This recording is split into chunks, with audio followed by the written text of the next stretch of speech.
Is it now time to walk away from the Ukraine war? Good morning, Kuhner country. Okay, my friends, a lot, and I mean a lot to talk about today, but clearly one of the biggest stories in the world right now is the Trump presidency itself, the United States, and in some ways the world is now at a major crossroads. Is it time to leave? That is now the question. So let me just set up the entire context of what's taking place. In Paris over the last couple of days, leading negotiators for the United States put forth essentially what is now being called the Trump-Vance-Rubio peace plan to end the Russia-Ukraine war. This has got Trump's personal backing and support. A lot of the details of this have been flushed out by both Vice President J.D. Vance and, of course, Secretary of State Marco Rubio, relying upon envoys that we have been sending both to Mother Russia and, of course, to Zelensky in Ukraine. The United States has now put together what they are calling a final peace deal framework. They don't have every detail ironed out, but they have a general framework, general principles, and the basis for what they say should be now a lasting, enduring peace. And I'm going to get to the details soon, I promise. But the bigger development is not that the United States now and Trump personally have said, okay, here it is. We've heard from Putin. We've heard from Zelensky. We've heard from all sides. Here's what we think is a just, sustainable, enduring peace deal or peace settlement. It's that the moment they presented it to Zelensky and his people, Zelensky said absolutely not. In fact, in diplomatic language, he came as close to saying blank off as he possibly could. And so the question now is, what should Trump do? And what should the United States do? Putin has now said he is willing to sit down, even if it means face-to-face with Zelensky, have direct talks with the Ukrainian government, with the United States, and maybe Trump as a mediator, but that he is ready now to sign a potential deal. Russia is on board, or almost on board, but they're willing now to talk and end this war. So that leaves Ukraine.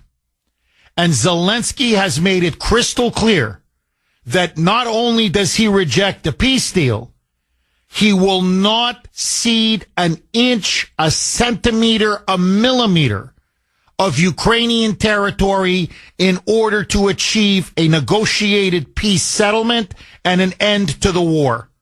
And so he has now told Trump, Ukraine rejects it. We don't want your peace deal. This is a non-starter. This is non-negotiable. Trump pretty much exploded, and I don't blame him. He was absolutely furious that Zelensky so quickly, so unilaterally, so definitively refused to even basically look at the peace framework because he's not willing to make any territorial concessions whatsoever. And essentially, it's now very clear. Zelensky wants this war to continue. He doesn't want this war to end. And so Trump now has said, Rubio has said, and now J.D. Vance, who, by the way, is in India, negotiating a huge trade deal between the United States and India, from India, issued a statement, all three of them, saying, we're ready now to walk away. This is really now in Ukraine's court. Either we're going to have some kind of a negotiated peace settlement, or we can walk away and leave you to Vladimir Putin. If you think you'll get a better deal fighting Vladimir Putin for another 6 months or another year or another 18 months, that's up to you. As Trump said in his Truth Social post, and I agree with him, You have no cards, he told Zelensky. I'm giving you the absolute best deal you could possibly get. You keep fighting, you're going to lose your entire country. And the bleeding and the dying and the destruction and the carnage will continue. Listen now to President Trump. He was not in a good mood. He's not happy. He can't believe it. But the main obstacle to peace is not Putin. The main obstacle to peace now is Zelensky and Ukraine, or at least in this case, the Ukrainian government. Listen now to a reporter asking Trump. There's going to be a huge funeral for the late Pope, Pope Francis, and Zelensky and other world leaders are going to be there. And people are now asking Trump, will you meet with Zelensky? Can you talk him into this peace deal before this war now continues to go on and on and on? Because make no mistake about it, if the United States walks away from the negotiating table, they are going to really go at it. Really, I mean, this war is going to continue and is probably going to get even bigger and more destructive with more death and more carnage. Listen now to Trump. Roll cut 5, Mike. Are you going to be meeting with President Zelensky? He's asked to meet with you this weekend. Will you be meeting with him? I don't know. I don't know that he's going to the funeral or not, but I just hope he gets this thing solved, because we're losing about 2,500, and everyone was telling me that's low. 5,000 soldiers are being killed every week, approximately. Think of that. Every week, 5,000 soldiers, but let's say from 3,000 to 5,000 are being killed. They're Russian and Ukrainian. They're not Americans, but they're Russian, but they're people. And they're humans. They're human beings. They have families. They wave goodbye to their son, and then they get a call that the son's no longer there. So essentially now Trump is saying, look, on a humanitarian basis, for the love of humanity, for the love of peace, I want a deal. I want this. This is like World War I. It's just slaughter upon slaughter upon slaughter. It's a meat grinder. And for the sake of Europe, for the sake of Russia, obviously for the sake of Ukraine, for the sake of world peace, I want this thing to end. It's gone on now for over 3 years. And there's going to be no end in sight. If we walk away, the fighting is going to intensify, and so will the dying. And as Trump said, you're looking at 5,000 dead every single week. 1 million casualties now, 1 million and counting. Much of Ukraine is in rubble. Huge parts of Ukraine literally are like a wasteland. You've got the Ukrainian economy has been devastated. We're talking over 10 million refugees, hundreds and hundreds and hundreds of thousands of civilians dead. Never mind the Ukrainian army now taking a real beating on the eastern provinces in the eastern part of Ukraine. You've got Russian soldiers now being sent to the meat grinder. They are taking heavy, heavy casualties. The Russian economy is cracking. It may even be breaking. This is not good. It's not good for Ukraine. It's not good for Russia. It's not good for Europe. And so Trump is saying, how much longer is this carnage supposed to go on? Roll cut 6, Mike. It's a vicious war, and if I can help solve it, you know, we're not losing our soldiers, but we're losing soldiers, a lot of people. And if I can solve it because of a certain ability, that would be great. And if it doesn't happen, I will say that I think Russia is ready, and a lot of people said Russia wanted to go for the whole thing. And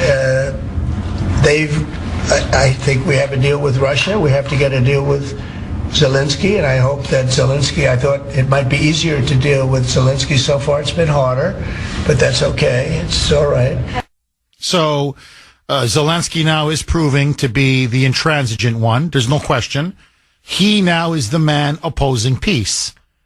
And so, as I said on X last night, and I want to repeat it, I think it's time now potentially for Trump to walk away.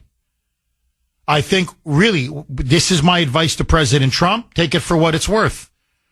If you meet Zelensky at the Vatican during the funeral for the late Pope Francis, just say, look, we don't need more than 2 minutes. This is a take it or leave it offer. That's it. We're done. We've been negotiating now for months. We have given you hundreds and hundreds of billions of dollars of taxpayer money in both military and financial aid. You have repeatedly disrespected the United States. You still won't even sign a minerals deal, which you have pledged to do now for, 60 days. Like, you're jerking us around and you're jerking the world around. So it's either put up or shut up. It's either fish or cut bait. And if I was Trump, I would say, look, it's take it or leave it. You want the peace deal framework? Here it is. There's a way out to exit this war and to end it once and for all. But if you don't, the United States will walk away. And when we walk away, you're going to get no more military aid, no more intelligence, no more assistance whatsoever. You're going to be on your own with the Europeans. And then you see if Putin ends up giving you a better deal. Is it time for us to leave? 6:18 on the great WRKO. Jeff Kuhner, Boston's Bulldozer. 617-266-6868 is the number. Okay, President Trump now has pretty much had it. He has reached the breaking point with Volodymyr Zelensky, little midget man, as I like to call him, the strong man of Ukraine. Zelensky now is rejecting the peace deal, the final peace deal framework that has now been offered by Trump, Rubio, and Vance. It is their peace plan. Putin says he's willing to negotiate. Zelensky says it's not worth the paper that it's written on. He will not accept any territorial concessions whatsoever to Russia. And so the question now is, after all of this diplomatic capital, all of this time spent by Trump, by Rubio, by his envoys, by Vance, to try to hammer out a deal and end the slaughter on the killing fields of Ukraine, is it time for the United States to wash its hands and have us just walk away? Just walk away. Listen now to Caroline Leavitt, press secretary, yesterday at the podium. News broke. Zelensky has now rejected the peace deal. He doesn't want a final peace settlement with Russia. He does not like the terms that Trump and his delegation are putting forth. Listen now to what Caroline Leavitt had to say. Roll cut 11, Mike. The president is not asking Ukraine to recognize Crimea. Nobody has asked them to do that. What he is asking is for people to come to the negotiating table recognizing that this has been a brutal war for far too long. And in order to make a good deal, both sides have to walk away a little bit unhappy. And unfortunately, President Zelensky has been trying to litigate this peace negotiation in the press. And that's unacceptable to the president. These should be closed-door negotiations. The president's national security team, his advisors, has exuded significant time, energy, and effort to try to bring this war to an end. The American taxpayer has funded billions of dollars in this effort, and enough is enough. The president's frustrated. His patience is running very thin. He wants to do what's right for the world. He wants to see peace. He wants to see the killing stopped. But you need both sides of the war willing to do that. And unfortunately, President Zelensky seems to be moving in the wrong direction. Exactly. Well, and she's putting it, I think, very diplomatically. Zelensky's essentially giving Trump and the United States the middle finger. That's what he's doing. Now, let me tell you what's driving all this. It's very clear. The globalists who started this war, who wanted this war, don't want to end this war. And Zelensky is their puppet. For all intents and purposes, he is their puppet. And so the EU, led by the British, led by the French, Macron in particular, have now puffed up Zelensky, telling him, you don't need the Americans. You don't need Trump. No, we'll backstop you. You want military aid? We'll give you all the missiles and the artillery shells and the tanks and the helicopters that you need to continue to fight this war against Russia. Again, it won't be enough to win on the battlefield, but it'll be enough to hold off the Russians so we can keep this thing going another 6 months, another year, another 2 years. As long as Ukrainians are willing to die, we can keep this thing going on almost forever. The fact of the matter is, and this is the cold, hard facts on the ground, and that's ultimately what dictates a peace settlement. That's called reality. Ukraine has lost this war. Now, they haven't lost their country. They haven't lost their capital. They haven't lost even much of their territory. But for all intents and purposes, Ukraine has lost the war. Russia has occupied Crimea for over a decade. A decade. And for all intents and purposes, they have annexed the 4 eastern provinces, not quite all of the territory, but most of the territory that they have wanted in eastern Ukraine as a buffer. And so either Zelensky recognizes the military facts on the ground and says, okay, it's now pretty much a stalemate. Let's end the war right now, and Ukraine can exist and move forward. Instead, egged on by the globalists, egged on by the Europeans, egged on by the military-industrial complex, and it appears by many rogue elements in the CIA and the Democrats. The Democrats are telling him, don't worry. We're going to impeach Trump. We're going to bleed Trump. We're going to continue to use the CIA to try to funnel weapons to you. You guys keep hanging on. Trump will be overthrown eventually, and a Democratic administration will come to power, and the billions and billions will continue to flow. So Zelensky wants to continue to line his pockets and that of his cronies, and he doesn't care how many more Ukrainians are killed or how much more of his country is pulverized and destroyed. The man, honestly, the man's a psychopath. He really is. Now, this is what the United States is offering. In particular, this is the Trump-Vance-Rubio peace plan.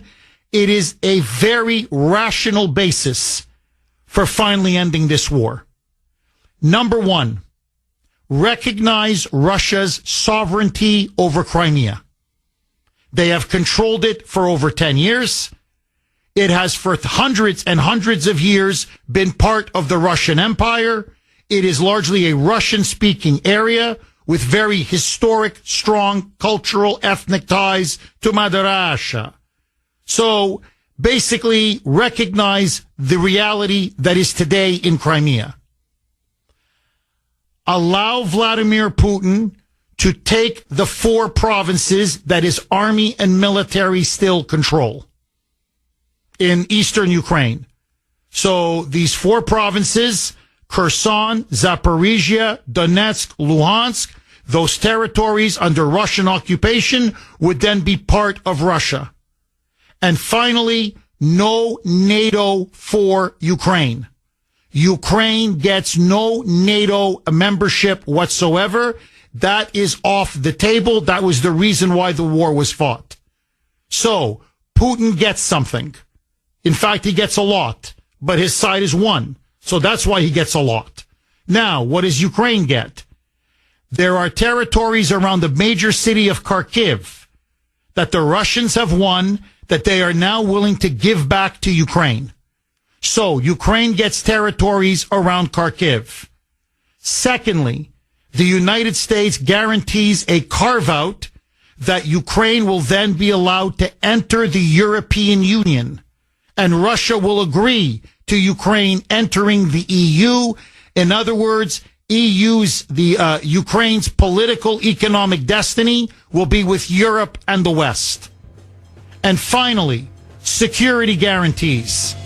The Europeans are willing to pony up future security guarantees to protect the sovereignty and the independence of Ukraine. It's a deal. 6:33 on the great WRKO. Jeff Kuhner, Boston's Bulldozer. 617-266-6868 is the number. Okay, let me ask all of you. Is it time now for the United States and for Trump himself and his entire team, J.D. Vance and Marco Rubio and his envoys, whether it be Steve Witkoff or General Kellogg? Witkoff has been working directly with Putin. Kellogg has been working directly with Zelensky.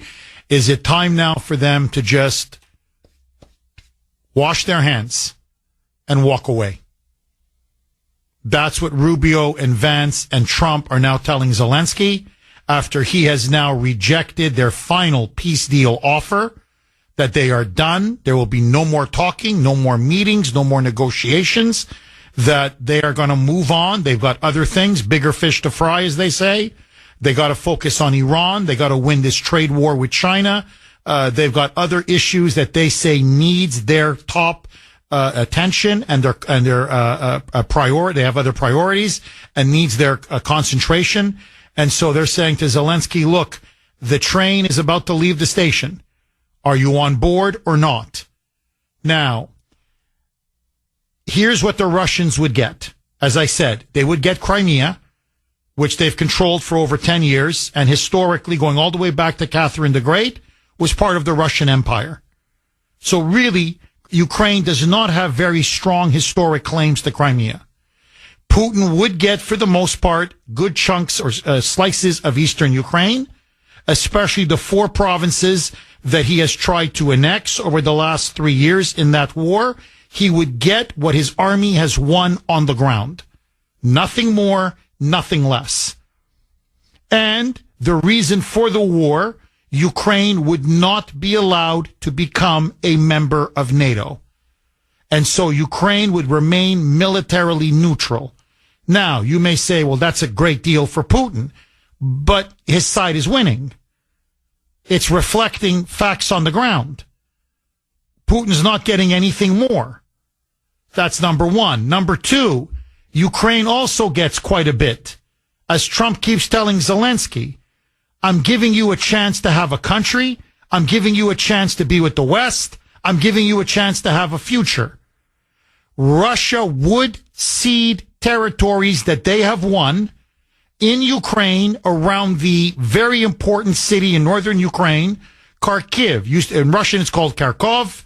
It was a key area in the battle with the Nazis in World War II. It is one of the biggest cities in Ukraine. Those territories Russia would give back to Ukraine. So Ukraine would get some of its territory back, number one. Number two, Ukraine would be allowed and have Russia would say, fine, no more objections. Ukraine could then become a full member of the European Union. So it would be politically, economically, culturally anchored to Europe and to the West. And then number three, the Europeans have agreed that they would provide massive security guarantees to Ukraine should the Russians ever attempt to attack again or invade again, or if they try to violate this negotiated peace deal. In other words, Ukraine would have military security guarantees backstopped by Germany, France, England, Italy, and the entire EU. And there's most likely going to be UN peacekeepers separating the Russian annexed territories in eastern Ukraine from the rest of Ukraine. So, Ukraine will come out of this war smaller, but more Ukrainian, intact, access to the Black Sea, access to Europe, access to the European Union, with strong military security guarantees. And if Zelensky had half a brain and signs the rare earth minerals agreement with commercial and financial ties, deep ties between Ukraine and the United States. In short, it's peace with honor. It's peace with honor. Now, Zelensky is saying nothing. I give nothing. I want all of the territories in eastern Ukraine back. I want all of Crimea back. I want everything back.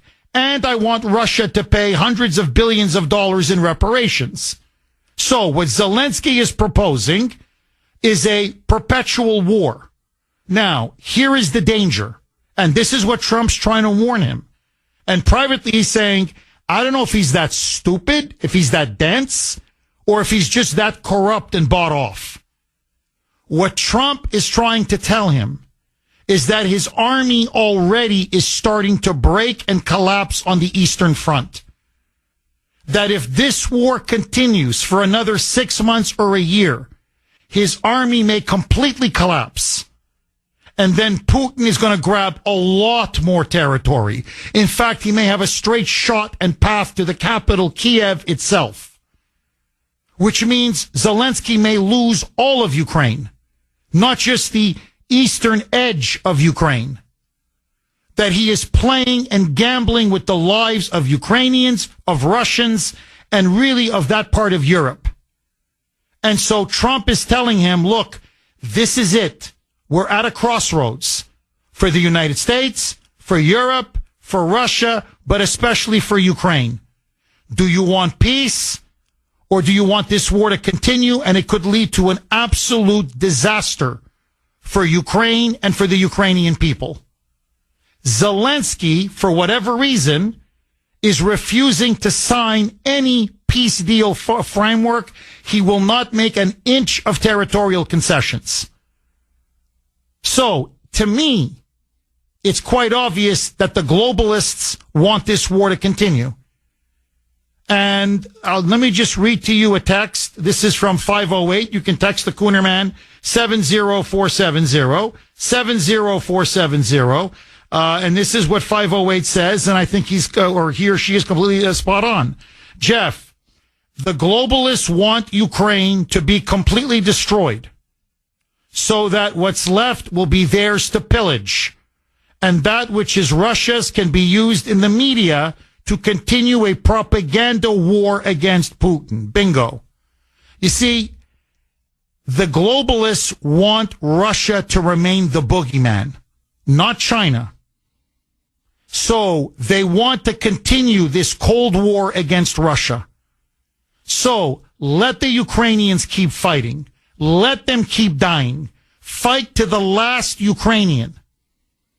And by the way, pillage, plunder, suck Ukraine dry. Just exploit all of its vast mineral and economic wealth. And keep Russia and Putin as the perpetual bad guy. The military-industrial complex wants war. France and Britain want this war to continue. The globalists want this war, and the Democrats want this war, and of course the war hawks and the neocons. And that's why they're telling Zelensky, hold out, hold out, hold out. Now, my advice to President Trump, cut Zelensky off at the knees. You tell him we're walking away. Not a cent in military aid. That's gone. No more intelligence. The United States will extricate itself from this war. And then let's see how well Ukraine does on its own or with the backing of the EU and the Europeans. My prediction, Russia's going to roll them. And the Ukrainian people will turn on Zelensky and say, how dare you decide to stab our country in the back when Trump and the Americans offered us a great deal. You turned away peace with honor, and instead now you gave us peace with surrender. This war has been a disaster for Ukraine. It has been a disaster for Russia, but it's also been a disaster for the United States. Hundreds and hundreds of billions of dollars of our taxpayer dollars have been sent down a rat hole while we remain the most indebted nation in the history of the world. It's time to end it once and for all. 6:49 on the great WRKO. Jeff Kuhner, Boston's bulldozer. Is it now time, for Trump to simply walk away? that may be the decision he makes, could be even today. It is all culminating now to this moment. They have offered Ukraine and Russia a final peace deal, a framework at least for a negotiated peace deal. Putin says he's willing to at least consider it, have direct negotiations with Zelensky and Ukraine. Zelensky has dismissed it out of hand, saying he's not going to give an inch in concessions territorially or on any other issue. Trump now says Zelensky just doesn't want peace, and maybe it's now time that the United States focus on other issues and other matters. Let me ask you, is it time for Trump and the administration to wash its hands of the Ukraine war? Is it also time for us to end all military, financial, and intelligence support to the Ukrainian government and its war with Russia in eastern Ukraine? And is Zelensky making a huge mistake? That is now the question. 617-266-6868. Larry on Messenger, this was maybe half an hour ago, wrote and said, Jeff, watch. Some low-level district court judge is going to force Trump to fund the war. Force him. No, you can't cut off any aid to Zelensky. No, we're going to tell, no, you may want to walk away. We're not going to let you walk away. With these crazy activist judges now, nothing would surprise me. But the question now is, do we stay or do we go? Vince in Germany. Thanks for holding, Vince, and welcome. Morning, Jeff. How you doing? Very good. How are you, Vince? Good. Zelensky's a dead man. He needs this war to continue because he needs to deliver the goods, and the goods are NATO membership. You know, those territories, they cannot relinquish those territories, and he is he's a puppet on a string. The globalists want Russia. The plan was for Russia to lose the war, overthrow Putin, for them to break up Russia, and for them to deliver Ukraine NATO membership. And if he doesn't deliver the goods, he's a dead man. And not only that, I mean, they've been hundreds of billions of dollars. I mean, he's his use. I think that Zelensky is the deep state saves him in the end. I mean, they just another hand nation plot up there in Wisconsin. You know what I mean? And he's going to hold out to the big. And Vince, you're breaking up on us. But basically, I got your general point, and I think you're dead on. He's, as you put it, he's a puppet on a string. He's a puppet, and he realizes now that if he doesn't do the bidding of his paymasters, you're right, he's dead. He's finished. I mean, he will be killed. He'll be assassinated. And so what do they want him to do? They want him to continue this war. This war must go on and go on and go on for many reasons. One, too many people are making way too much money off of this war. Two, the globalists want to devour all of Ukraine. And three, they want to keep fighting against Vladimir Putin. It's obvious. Their goal is to eventually overthrow him, and they really want the big prize, which is Russia. I mean, George Soros, as an example, or Klaus Schwab, I know he just stepped down from the World Economic Forum, but Schwab and everyone else at the World Economic Forum, I mean, they want to devour. They want to get their hands on all of Russia's oil and natural gas and mineral wealth. I mean, they're salivating. So they need this war to continue. They want this war to continue. And they don't care how many Ukrainians are slaughtered. They don't care how many Russians are killed. They don't care how much this thing goes on. They've got to line their pockets because that's part of their larger plan. And I think Trump now has to ask himself, is it really worth it? I mean, he's got his Secretary of State flying constantly to meet. He's got his vice president spending a lot of time trying to talk Zelensky into signing something that he clearly doesn't want to sign. And so I just think there's a certain point where he's going to have to address the country and I think address the Ukrainian people in particular and say, look, here's the deal. Now, I know you're not going to like it. No one likes to lose territory. But I'm telling you, you're going to have a free, independent, viable Ukraine. You're going to have peace with honor. And the EU is open to you. Trade and deep commercial ties with America, a great minerals deal, that's open to you. Europe is open to you. It's all open to you. So, do you guys want a deal or not? Now, if you don't want a deal, don't come crying to me when you lose another million or another 2 million people. And this time the Russians are going to be at the gates of Kiev. Then it's going to be too late. So, it's up to you. You can either be smart or stupid. Zelensky's stupid. Don't choose stupid.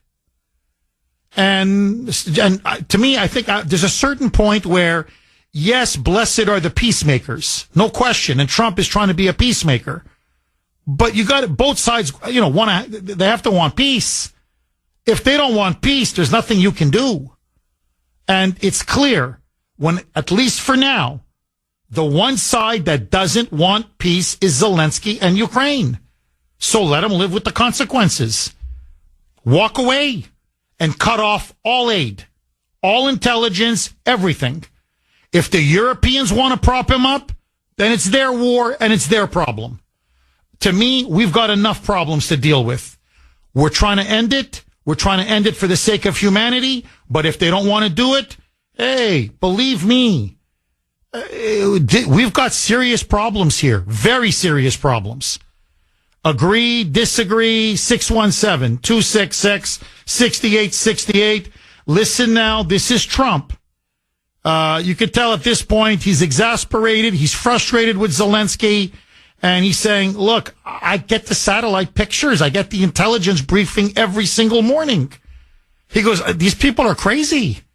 Who wants this thing to continue? Roll cut 6A, Mike. Spend a lot of money, but this is about a lot of humanity. This is the worst. I get the pictures, the satellite pictures.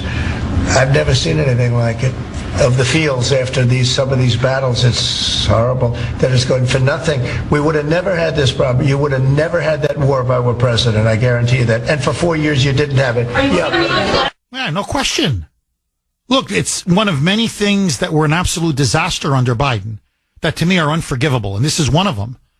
And let me just say this, final point, okay? Final point. There's an absolutely brilliant historian. His name is Sean McMeekin. He's an expert on Russia. He's an expert on Europe, on World War I. Anyway, he's one of the great historians of our time. Anything this guy writes, read. I'm telling you, he's dynamite. He recently gave a 1-hour talk, and he was asked about his views on the Russia-Ukraine war. And he's been both to Ukraine, he's been to Russia, he's been to those countries many times over many, many decades. Okay? He knows that part of the world almost better than anybody on the face of the earth. And I'll tell you exactly what McMeekin said. He said, going all the way back to the 1990s, he goes, I don't care if you were George H.W. Bush, Bush 41, or Bob Dole, or Newt Gingrich, or whoever, or Bill Clinton, or it doesn't matter. Both parties, there was a consensus in Washington. Don't put Ukraine in NATO. It is an absolute red line for the Russians. The Democrats agreed to it. The Republicans agreed to it. George W. Bush said, no NATO expansion to Ukraine. You're crazy. You're going to get a war. John Kerry, Hillary Clinton, Barack Obama. Obama repeatedly said, are you guys nuts? We push NATO onto Russia's doorstep. We're going to get a war. And then came along Joey and his puppet masters. And as McMeekin said, the thing that shocked and outraged him the most, that he said to him is so unforgivable when you look at all the death, destruction, bloodshed, and carnage, is that in public, Biden kept saying over and over, Ukraine's got to go into NATO. Ukraine's got to go into NATO. And he signs this ridiculous agreement with Zelensky. Okay, several months before the invasion by Russia, which really provoked the invasion. It triggered the invasion. So publicly, he's saying Ukraine's going to go into NATO. But privately, he was telling all the Europeans and his own State Department and his own national security team that Ukraine was not ready to join NATO. That it was almost impossible for Ukraine to realistically join NATO because it was so corrupt, and that its military and military hardware and equipment and their standards were so behind that he said, really, this thing is a pipe dream. He goes, maybe in 10, 15, 20 years. And so McMeekin said, this is when I turned on Biden. Hell hath no fury, the way I turned on him.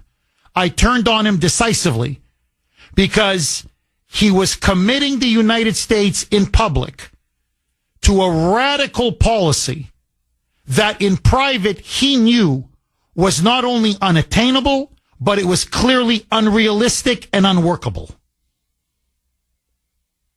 He goes, the man was insane. Or whoever was pulling his strings was insane. So you're going to provoke the Russians. You're going to cross the ultimate red line with them. But in private, you're saying, it's not really doable. It's not going to happen. Ay. So as McMeekin said, this is what's unforgivable. All of this bloodshed is at the feet of Joe Biden. And all of this bloodshed is for nothing. It need not have happened. It's all one giant waste. They were never ultimately going to put Ukraine into NATO. They did it to provoke the Russians because they wanted a war against Russia. Knowing that by saying publicly, we want Ukraine in NATO, they're on the path to NATO accession or NATO membership, that this would lead directly to a war. And how many people die? How many lives are destroyed? And the slaughter and the butchery and the killing fields? It's unspeakable. What they did, what they have done in Ukraine is unspeakable. And what Zelensky is now doing, as far as I'm concerned, is utterly unspeakable. He should be ashamed of himself. 617-266-6868. Agree, disagree. David in Ashland. Thanks for holding, David, and welcome. Good morning, Jeff. Hi, David. The stories keep on continuing. I think that Zelensky should walk away, but I think what he needs to let Zelensky know, and then I think what Trump should do is basically address the nation, let them know what he's offered Zelensky. But my other point would be that he needs to find out who's talking to Zelensky. Because if there are Democrats that are involved in this, and there are globalists that are involved, I think he should mention it on TV. I think he should let people know that there are people that don't want this to happen. And I think my other issue is all week. You're telling these stories and stuff, and what's happening is they need to do something about the Smith-Mundt Act. They need to revoke it. They need to make the media start telling the truth. Because, I have conservative friends, and I tell them some of the stuff that's going on I hear during the week. They've never heard of it. Like the rally today. A lot of people don't even know about it, and they're in Massachusetts. I think that they need to do something with the Smith-Mundt Act of 2012 and make the media start telling the truth. Because what's going to happen with the Ukraine thing right now, the media is going to come out and blame everything on Trump. Well, I think you're right. No, David, look, the Smith-Mundt Act was a law passed after World War II By the way, bipartisan support, just to show you how the Democratic Party was a very different party then. And it outlawed the media and the government, frankly, both, from using propaganda or indoctrination or brainwashing the American people. And Obama he repealed the Smith-Mundt Act. And if you've noticed over the last 13 years, everything has changed. And we have to restore the Smith-Mundt Act. I think it's key to saving our country and saving our republic. And you're right. The media propaganda is going to be Donald Trump is to blame. Donald Trump is walking away. Donald Trump is turning his back on Ukraine. Zelensky is the hero. You see, if you notice, look, they have one playbook, and it's the same playbook over and over and over and over again.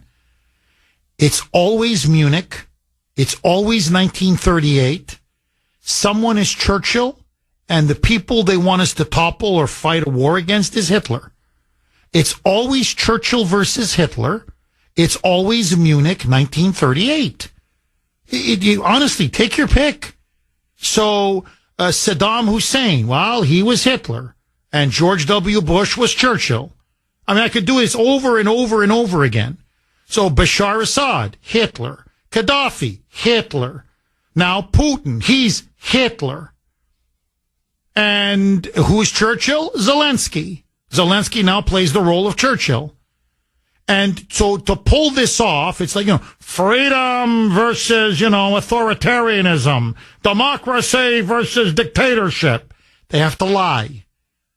Zelensky is a thug.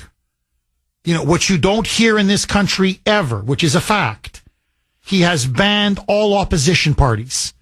He has banned all opposition media. He has put dissenting journalists and politicians in jail. By the way, he's ordered the assassinations, the killings of certain political leaders who are opponents of his. He has jailed priests. He's jailed monks. He shut down churches.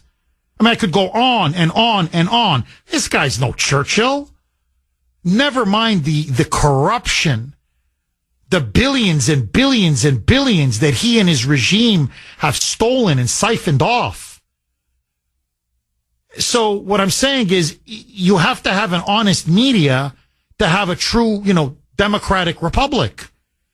If the media is going to keep deliberately lying and brainwashing its citizens, you're going to have people aren't going to know what's really going on. So you're completely right, David. Trump is going to have to address the nation. And he's going to have to tell them, look, I want you to know, Ukraine got a very good deal. Not a great deal. Why? Because they're losing the war. In other words, look, Trump needs to say one simple fact. He goes, in the history of humanity, let me tell you something. You can never win by diplomacy what you have lost on the battlefield. It's just, I'm sorry, that's just the way life is. So, throughout all of history, every diplomatic or peace settlement reflects the military reality on the ground. If you lost the war, you're not going to get a good peace deal in the end. If you win the war, you're going to get a good peace deal at the end. So, Putin is basically in control of Crimea, has been for over a decade. He's in control of these 4 provinces in eastern Ukraine. Not all, but most of the territories in eastern Ukraine. So that's what he's going to keep. And to end the casus belli of this war, the cause of it, we're not going to have Ukraine be in NATO. Period. And so it's a red line for Russia, and you can't cross it, and we're not going to cross it. Okay, so what does Ukraine get? They get the European Union. They get territories back from Kharkiv. They still will have access to the Black Sea. They're going to have a deal with the United States worth literally hundreds and hundreds, if not trillions of dollars in the future. You're going to have American corporations, American workers, American businesses. We're going to be everywhere in Ukraine. And we're going to have the Europeans there with their forces and their soldiers and selling the Ukrainians weapons to give them ultimate security against any future invasion. Now, if Ukraine wants to join the West, I've given you the path. You want to end the war? I've given you the path. I'm going to get you, you're going to keep over 83% of your country. Now, you keep fighting. you're going to lose all of eastern Ukraine. You're going to lose your access to the Black Sea, because I'm telling you, Russia will take, they will take, the major cities all along the Black Sea. They'll take Odessa. Odessa is going to fall. If Odessa falls, Ukraine has they're a landlocked country. And they sell grain. That's their big export is wheat. So it's going to devastate Ukraine. So you're going to lose access to the Black Sea. You're going to lose Odessa. You're probably going to lose the capital. If the capital falls, pretty much your country falls. Hello. I'm trying to save you. Help me help you. But this guy, and it's not even that he turns around and says, look, Donald, I cannot give up too much in eastern Ukraine. My people will not support it. It's not like he comes back and says, okay, look, I can give him Crimea. I can sell that to my people. It's never really been Ukrainian. So I can sell that. But Donald, you got to help me out with some of these eastern provinces. I got to claw some of that back. So it's not even like he comes back and says, okay, here's your proposal. Here's your counter proposal. So you say, well, okay, he's serious about peace. He's trying to hammer out a deal. No, his response always is, niet, nothing, not an inch, not a centimeter, no concessions. In fact, not only no concessions, he says Russia's got to give us hundreds of billions of dollars. Now, no Russian government, even if you overthrow Putin today, no Russian government's going to say, yeah, we'll give Ukraine, we'll pull all of our troops out. So all of this suffering and death and bloodshed was for nothing. And we're going to hand over hundreds of billions of our dollars that we don't have, frankly, as reparations to Ukraine. The Russian people will never accept this. That's what he's asking. So he's not serious about peace. He's standing in the way of peace. He wants to sabotage peace. And so if I'm Trump, okay, you want a war, you want it to continue, it's on your hands. It's no longer on my hands. 617-266-6868 is the number. Okay, Trump now is 48 hours away now from making one of the most consequential decisions of his presidency. Should he now walk away from Ukraine? It looks like from all reports he's about to do it. He wants to give Zelensky one final chance, one last kick at the can, as they say, to accept a final peace deal or a final peace framework. Zelensky, though, has dismissed it out of hand, saying it's not worth the paper that it's written on. Putin has said he's willing to not only look at it, negotiate, even do face-to-face negotiations with Ukraine and Zelensky to end the war. So Russia wants to sign a deal. Ukraine says not an inch of territorial concessions, and Ukraine must be allowed to come into NATO, and Russia must hand over hundreds of billions of dollars in reparations, or this war will continue.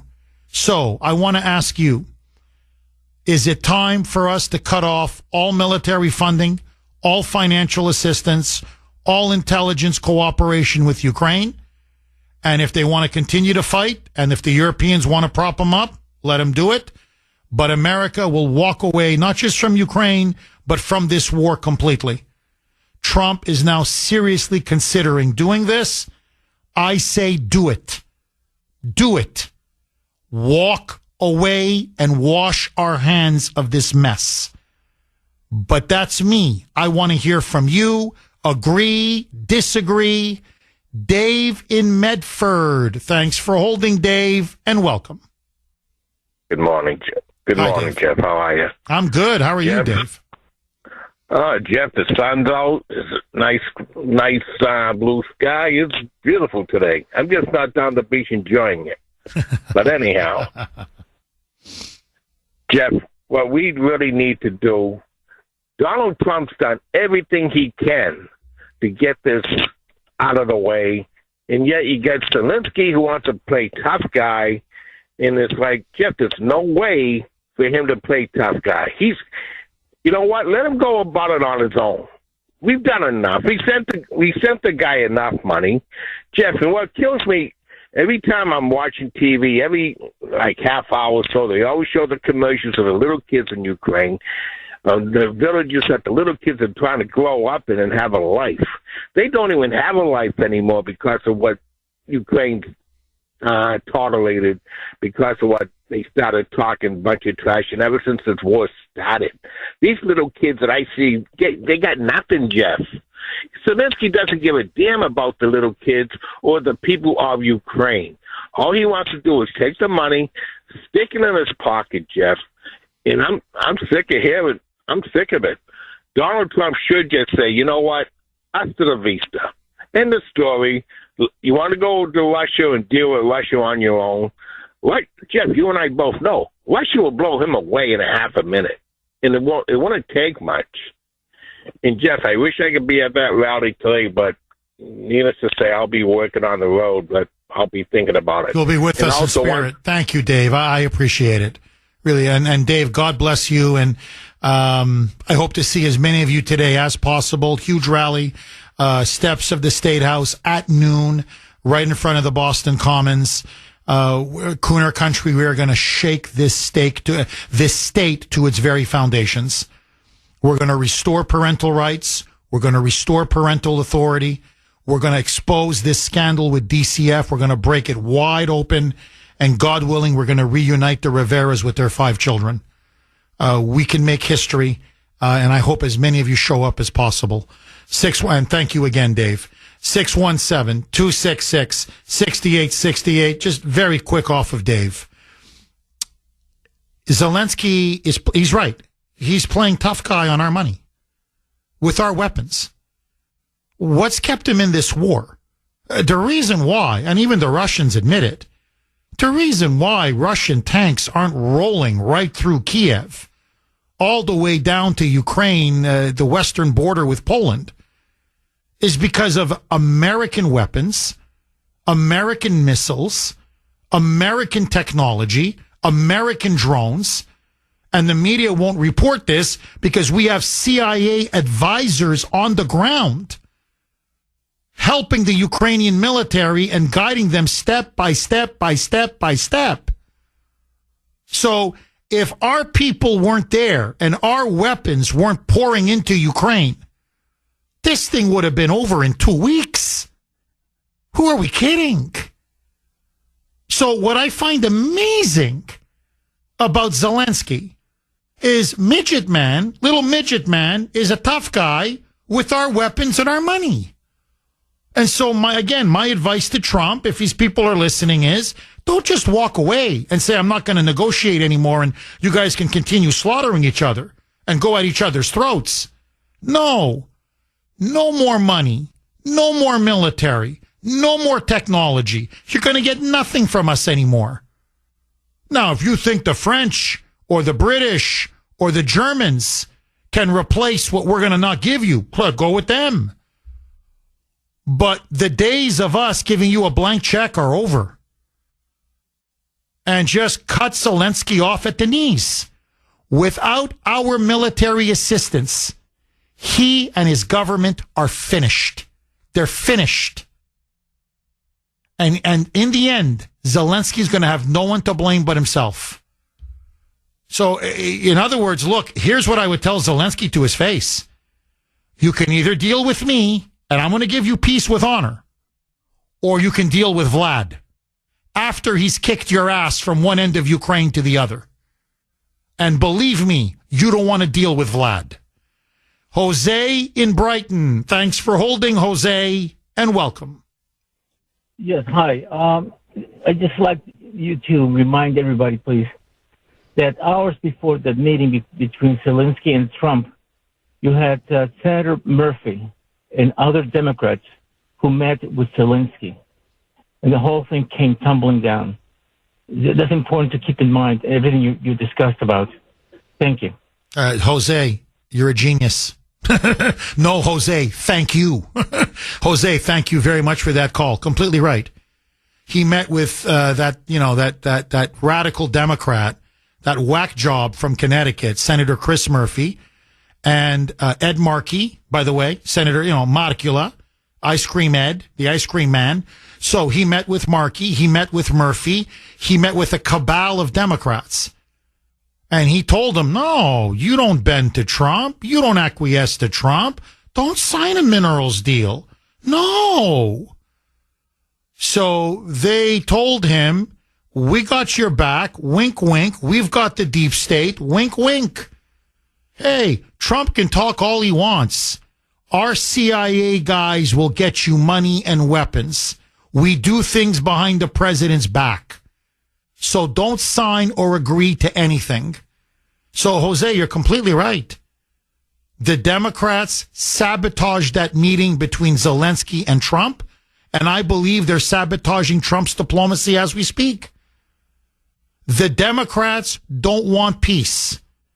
Our military-industrial complex does not want peace. And by the way, if you think, oh, come on, Jeff, this is a conspiracy theory, I've got a quick clip, okay? I've got a story for you. They're sabotaging, or they're trying to sabotage Trump. Okay, I may get to this full story tomorrow, although there's even other stuff to talk about. But anyway, I'm going to try to get to it. This attempt now to clearly sabotage Pete Hegseth. And there's no question now, war plans are being leaked. The war plans, for example, potential war plans, if we were to take over the Panama Canal, that was leaked maybe about a month and a half ago. And the long knives are out to get Pete Hegseth as the Secretary of Defense, because he's Trump's guy at the DOD. And he wants to implement not just Trump's reforms, but he's America first. He doesn't want us involved in these endless wars. He wants to end these endless wars. So, long story short, there is massive resistance within the military-industrial complex, within the Pentagon itself, against both Trump and his Secretary of Defense, Pete Hegseth. Well, listen now. One of them has been exposed. Nicholas Terza is his name.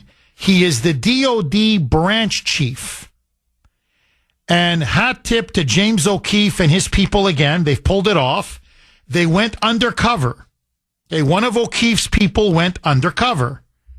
And listen now to what Nicholas Terza, this is a very powerful bureaucrat. And there's many like him. And listen to what he says about Trump. And listen to what he says about how we are here in the shadows and we're not going to go. We're not going anywhere. And our job is to resist him. And our job is to sabotage and undermine him. Roll cut 12, Mike. The same guy who tried to overthrow an election is just like truly setting us down a path of dictatorship. He's illegitimate. He's purely immoral, breaking every norm. We're going to resist him. Everything he does. So, I mean, there's a lot of music in the background. Obviously, it's someone pretending to be, I guess it's a date or, whatever. And so it's not at the office. So forgive the noise in the background. But basically, Terza is saying Trump's illegitimate. He's going on about January 6th, saying we'll never forgive him for January 6th. Trump is illegitimate. And he says, me, and he even says others, we are going to resist him, quote, in everything he does. Now, he then, not only is he saying we're going to stop Trump at all costs, he then says, and by the way, he thinks he's going to bring in Pete Hegseth, and he's going to clean up the DOD, and, get rid of all the anti and never Trumpers, and he's going to, stop this policy of ours, of these endless wars and globalism. No. We're going to overthrow Hegseth. We're going to block him. We're going to stop him. We're going to leak. But in the end, we're going to run him out of this building. Roll cut 12A. Mike. So I'm assuming that your boss isn't Pete Hegseth. Ultimately, he is my boss. Okay. But this is insane. I actually know Pete Hegseth. You do? Like, personally? This is so crazy. Like, that's not a good reflection on me. That's a bad reflection on Trump. Like, nobody I know should be the Secretary of Defense. Like, he's insanely young to be and he wasn't that high up in the military. He used to be in the D.C. National Guard. Oh, did you guys work together? Or? Yeah, I mean, in our side hustle in the National Guard. Oh. And I met him in my unit. He was just in my unit. Oh. And I don't know, I can go on about who that said. So basically, as he said at one point, right, nobody I know, meaning within the Pentagon that he works with, all these bureaucrats, he goes, nobody I know thinks he should be Secretary of State. He's in, sorry, my bad, you're right, Mike. Nobody I know thinks he should be Secretary of Defense. He's insanely young. He's incompetent. He's blah, blah, blah, blah. Basically, he's Trump's guy. And we're going to chase him out. We're going to chase Trump out. So what I'm trying to say is it's not, oh, Jeff, these conspiracy theories that they're trying to, sabotage Trump. No, they are. Now, because of this video, Terza's gone. This guy, Nicholas Terza, with the big mouth, okay, he likes to show off. Mr. Tough Guy, Mr. The Resistance, well, he's now gone. But he would be there if it wasn't for James O'Keefe and his undercover people. And as Terza keeps mentioning, and I don't think he's lying or embellishing, he's saying, hey, a lot of my coworkers are with me. There's a cabal. So that's the one that we caught. How many more are there that we haven't caught? They want Zelensky to stay in power. They want the war in Ukraine to continue by hook or by crook. And that's why Zelensky is there saying to Trump, no, I'm not going to sign anything, no matter how reasonable or decent or fair or just or humane that it is. Agree, disagree, John in Dunstable. Thanks for holding, John, and welcome. Thanks for taking my call, Jeff. My pleasure, John. Let's not forget, Jeff, that the United States started this war and the globalists. And as far as Zelensky goes, he doesn't give a damn about the country, the people. He's got his mansions and his family. He's got mansions all over the world. So he's got plenty of places to run and hide his midget body. Now, Jeff, if the United States walks away from this, what's going to happen is Europe is going to take charge. And what does that mean? That means that Ukraine is going to be put into NATO.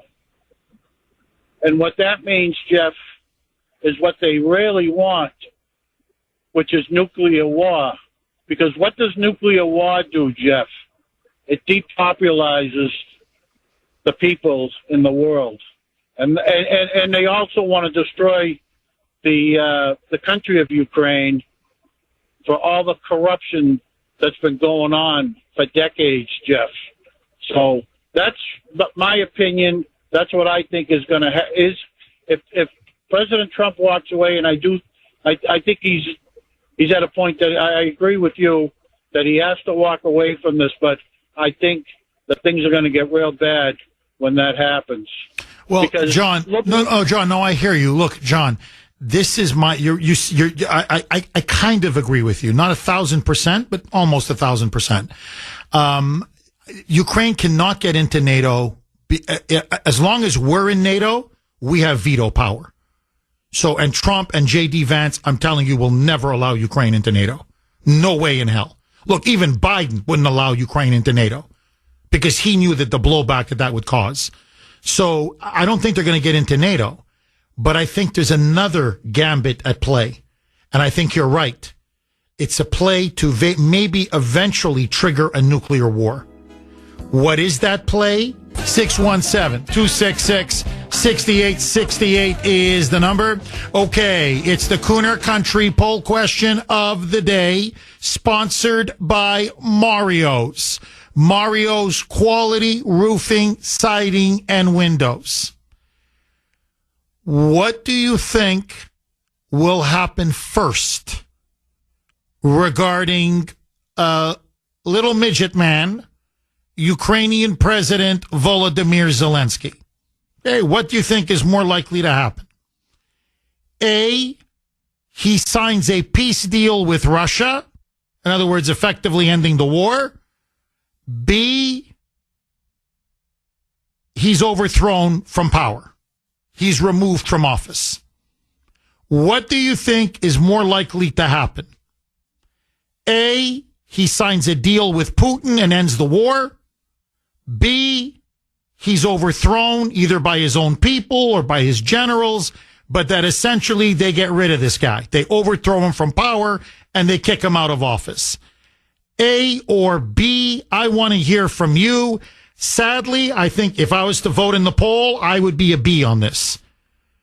Once Trump really lets the Ukrainian people know, unfiltered, what exactly the kind of peace deal he's willing to put on the table and end this slaughter and this meat grinder. And they're looking at Zelensky and he's saying, we're going to fight another year, another 2 years, another 3 years. I mean, they may hang him from a lamppost, or he may have to, go to one of his mansions in Miami. He may have to flee the country, but that's me. I want to hear from you. You can vote on our webpage, wrko.com/Kuhner, wrko.com/Kuhner, KUHN as in national ER. And as always, you can vote on X, my handle there, all one word, at the Kuhner Report, KUHN as in national ER. Jeff in Ohio. Thanks for holding, Jeff, and welcome. Hey, Jeff, thank you for taking my phone call. My pleasure, Jeff. I've got a list that goes for like 3 days, so I'm going to cut it down to like a 2-minute. Thanks. Question of the day is definitely a B. The way he is dictating that country, I feel so bad. This is their strategy now. The British media has now revealed that the British and the French are saying, okay, because Zelensky's telling them, he's panicking. He says, look, Rubio told him to his face. Rubio said, look, we're going to cut you off, man. Do you understand? Like, they have enough weapons, the Ukrainians do, until the summer. Trump gave them a new batch about, a month ago. But he goes, that's it. Like, you're going to run out of weapons in the summer. By about June, early July, you're done. Okay, you've got nothing left. And Rubio said, I'm telling you, okay, Volodymyr, I'm telling you, man, Trump's going to cut you off. You understand? You're not going to get any more money. You're not going to get any more weapons. Now, he's in a panic. Zelensky's in a panic.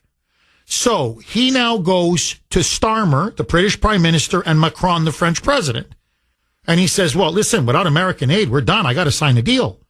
Starmer and Macron say, no, don't worry about it. A, we'll give you weapons. We'll keep this thing going. But more importantly, here it is. Here's the play. They're going to send British and French troops into Ukraine. They literally now want to intervene, Britain and France, on the side of Ukraine. So they're now willing to sacrifice British and French soldiers. Now, it's not going to be by the thousands and thousands. They're going to throw a couple of hundred in.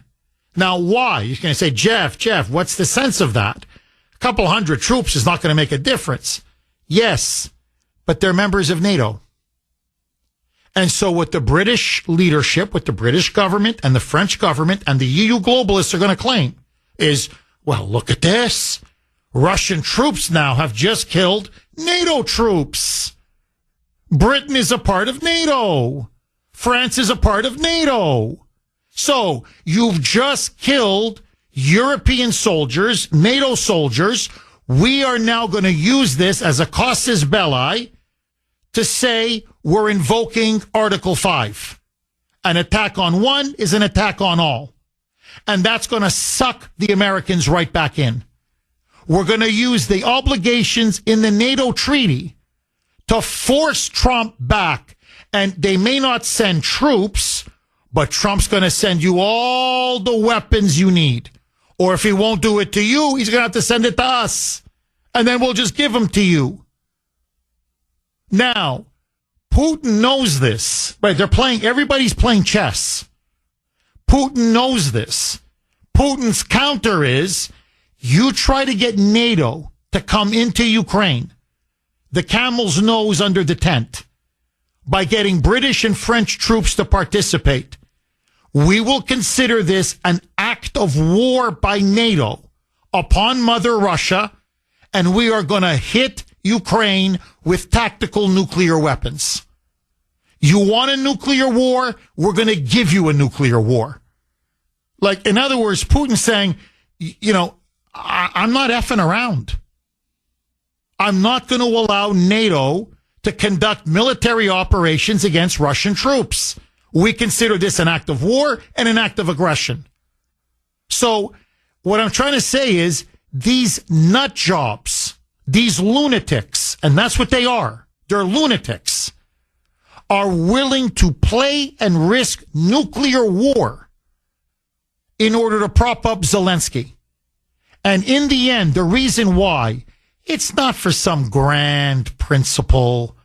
It's fear mongering. They're brainwashing the European people into thinking, oh my God, if Putin gets Donetsk, if he gets the Donbass, which by the way is on the eastern edges of Ukraine. It's Warsaw. It's Berlin. It's Paris. It's London. My God, it'll be Washington. The whole world. Hitler, Hitler, Hitler. They're willing to risk World War III to cover up their crimes and their corruption. They know that if Zelensky falls, all of this can be leaked to the American and to the world public, to the world population, to the European public, and to the American people. There is so much stealing, so much theft, so much corruption going on. They need to cover up their crimes. That's why they don't want this war to end. And they're willing to risk, this is how crazy they are, mushroom clouds and a nuclear holocaust. Now, Trump knows this. That's why he's invested so much of his presidency and so much political and diplomatic capital to try to get this war, over with, to end it. Because he knows what these guys want behind the scenes. But there's a certain point where you have to come out and say, no, I'm not playing your game. Now, what Rubio, because we're playing chess as well, and no one is better at chess than, frankly, Donald Trump. Rubio now has come out in consultation with Trump and Vance and say they've already told the British and the French, you send your troops in, that's up to you. By the way, this has been reported, Times of London, Daily Telegraph, British media. This is not, a source telling me this. This is public information. And they've told the British, you go in, but you're not going in under the NATO banner. We're going to make that very clear. You're going in as British troops and as French troops. You're not going to get any NATO protection from us. You are coming in as non-NATO forces. Period. So we're not going to take your Article 5. You can trigger it. You can call for it. We're not going to abide by it. So basically now he's told the British and the French, blank you, checkmate, you want to send your boys and girls, now it's girls because women are in the military, you want to send your men and women to die? Go ahead. But Uncle Sam's not riding to your rescue. And you're not going to use Article 5 in NATO to get us to fight your war. So now the question is, do Starmer and Macron have the stomach to follow through on their commitments to Zelensky? And I'm telling you they don't. I'm telling you that the French public they don't believe that Ukraine is worth the bones of one French soldier. The British people think that Ukraine is not worth the bones of one British soldier. So they're on the continent and they don't think it's worth the loss of a single British or French soldier's life. The public in Britain will not back it. The public in France will not back it. Forget the British and the French. The Germans, who are much closer to Ukraine, don't think it's worth it. So this could blow up in all their faces. And this is what Trump keeps telling me. Like, look, guys, I'm looking at all the pieces on this chessboard. Let me tell you, it's my deal. It's my deal, or Putin's going to take all of Ukraine. Like, are you people that stupid? He's only going to get a slice of the East. You guys, by what you're doing, and remember, the Europeans are experts at folly. They blow it again and again and again. It's their arrogance and their hubris. It always brings them down. He's telling them, guys, you're going to get 85% of Ukraine with the European Union, with full security guarantees, with access to the Black Sea. Guys, I'm telling you, you've got a viable, very wealthy, potentially wealthy country that can rebuild, be reconstructed, peace with honor, and we get out of this. And everybody, okay, the Russians aren't going to be happy because, look, the Russian people are going to say, what did we die for? The Donbass? But it's enough. It's enough. And the Ukrainians they're not happy, but at least, okay, we're out of Russia's sphere of influence. Like, we're in the West, we're with Europe, which is what most Ukrainians want. So this is what Vance keeps telling them. Both sides are going to be a little unhappy, but both sides are fundamentally going to get what they want. It's win-win. It's slightly lose-lose, but ultimately it's win-win. So Trump is like, look, guys, this is not going to end well for Zelensky, Ukraine, the Europeans. Basically, it's my way or it's Putin's way. And he keeps telling them, trust me, you don't want Putin's way. And what I love about Trump is he's got the balls to let the chips fall where they may. So I'm just telling you, Jeff, he's going to walk away from this. And look, there's a new batch of polls out. I was going to talk about this next week, but since you mentioned it, a lot of Americans aren't happy. They want him to focus more on the economy, more on tariffs, more on the border, more on inflation, more on fentanyl, more on stuff that we're rallying for today, restoring parental rights and authority. In other words, focus here at home. Now, you've done your best. You've gone beyond the call of duty. But in the end, yes, blessed are the peacemakers, but you got to want peace. And Zelensky and the globalists don't want peace. If you don't want peace, then you know what? You take on the Russian bear, because the Russian bear will devour them. Without our military, the Russian bear will eat them alive. Jeff, thank you very much for that call. 617-266-6868 is the number. Look, or as Trump famously said to Zelensky, you're not holding any cards. Like, that's why he's looking at him like, are you insane? With us, you're holding cards because you've got me advocating on your behalf. So you've got some muscle, some power, some clout. I can go to Putin, and Putin knows there are limits. But without me, without the United States, you got no cards. You're up a creek without a paddle. David in Brookline. Thanks for holding, David, and welcome. Good morning, Jeff, from the People's Republic, where wearing your mask on a bright, sunny day is a sign of prudence and respect to Mr. Science. Jeff, and there goes somebody right now in their car with the mask on. Anyway, it's amazing. They really are. I'm telling you, man, I think some of the worst moonbats are in Brookline. Seriously, David. I mean, I know Wellesley, and I know Newton's bad, and I know Cambridge is pretty bad too, but Brookline, I think it could be the motherland of moonbats. But anyway, David, please keep going. Well, most of my points have already been made by your great callers and you, but I'll just add a couple of things. when somebody shows you who they are, believe them. When Zelensky sat in the Oval Office and showed such disdain for President Trump and by association, all of us, that's how he feels. He has the same look on his face as, say, Jamie Raskin or Adam Schiff. So whoever is behind these people, I'd like to say just like whoever was behind Brandon, but he didn't really know. These guys know they're crooked. So my other point, he has disdain for us, and as you've said, they can't end it. They don't want to end it.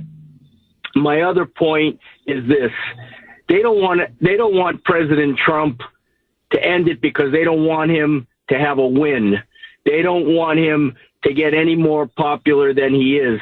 So as you have pointed out, these crazy people would have a nuclear war rather than let President Trump just do what needs to be done, because the whole thing is absurd and it's ridiculous. What are they fighting over? What would have happened if China decided to say, we're going to make Mexico part of our sphere of influence, and we're going to conduct military drills in Mexico? Would the United States have put up with that, in a sane world? I don't think so. So what did they think Putin was going to do? But that's neither here nor there. I'm just saying their Trump derangement syndrome is so deep and the corruption so deep that they don't want to end it. And it's written all over their faces, including Zelensky, the front stooge, as you call him. Yeah, little midget man. I mean, look, of course he doesn't want this thing to end. It's his power. It's his gravy train. It's the basis of his entire regime. And it's his entire future. He doesn't do what his masters tell him to do. Really, he's a dead man. He's dead man walking. And so, in a way, I feel very sorry for Trump, because he really, has done everything humanly possible and then some. And you got all these forces arrayed against him. But look, in the end, they don't want him to win the Nobel Peace Prize. That's another reason. He pulls this off, he wins the Nobel Peace Prize hands down. And that's something the European leaders don't want, the globalists don't want, the Democrats don't want. And again, if it means more dead Ukrainians, what do they care? And frankly, more dead Russian soldiers. What do they care? See, David, this is the part that I find most chilling. They have absolutely zero regard for human life. And we saw that during COVID. We saw that when they lied about the Wuhan lab. We saw we see what they're doing now in Ukraine and what they're doing around the world. These people are willing to kill off even billions, if it advances their wealth and their power and their control. And that's why, Trump is trying to do everything possible to end this war. But in the end, maybe the best thing is for us to walk away and let Vladimir Putin take care of it. And I'm telling you, by the end of the summer, Ukraine will fall. 617-266-6868 is the number. Okay, here, just on my news feed, literally 2 minutes ago, from the Daily Telegraph and the Times of London and The Guardian, the three biggest newspapers in Britain. Keir Starmer, the Prime Minister of Britain, lashes out at Trump. Their headlines, not mine. Lashes out at Trump for attacking Zelensky. Because Trump yesterday went on Truth Social and said, look, do you want a deal or do you not want a deal? He goes, I'm tired of this. If you're not going to deal, then we're just going to walk away. Now, what's Jeff, well, okay, the Brits aren't happy. No, just think about this for a second. What happened to the special relationship? Every time a British prime minister, it doesn't matter if it's conservative or Labour, doesn't matter what political party, right, left, it doesn't matter. Every time they come to Washington, they go in front of the media, and there they are, special relationship, like two peas in a pod. You know, like crossing your fingers. Like, you know, look, we're so tight. We're so tight. I mean, you can't break us. No separation between us. Really? So, how many times have we bailed Great Britain out? I mean, not only did we fight a revolution against them, you know, let forget about like a little thing like 1776. Let that go. Let's forget about the War of 1812, when the Brits literally physically invaded America and burned our White House to the ground. Let that go. Or that the Brits actively were supporting the South during the Civil War to tear apart our country. Let that go. Okay? I'm going to let it all go. Who pulled Britain's chestnuts out of the fire in World War I? We did. Every World War I historian worth his or her salt will tell you, if America did not intervene, Germany would have beaten France and Britain on the Western Front. They had already beaten the Russians on the Eastern Front. So Britain would have lost World War I. We pulled their chestnuts out of the fire. World War II, Churchill's entire strategy was hang on, fight alone, hang on until he could get America into the war. So who saved them in World War II? We did. Who protected them throughout the entire Cold War? We did. Every time they have a national security issue, who do they run to? The Big Daddy, the United States of America. And now you're going to side with that little midget? With that comedian con man in Kiev? That grifter? That thief? And you're going to publicly lecture the President of the United States?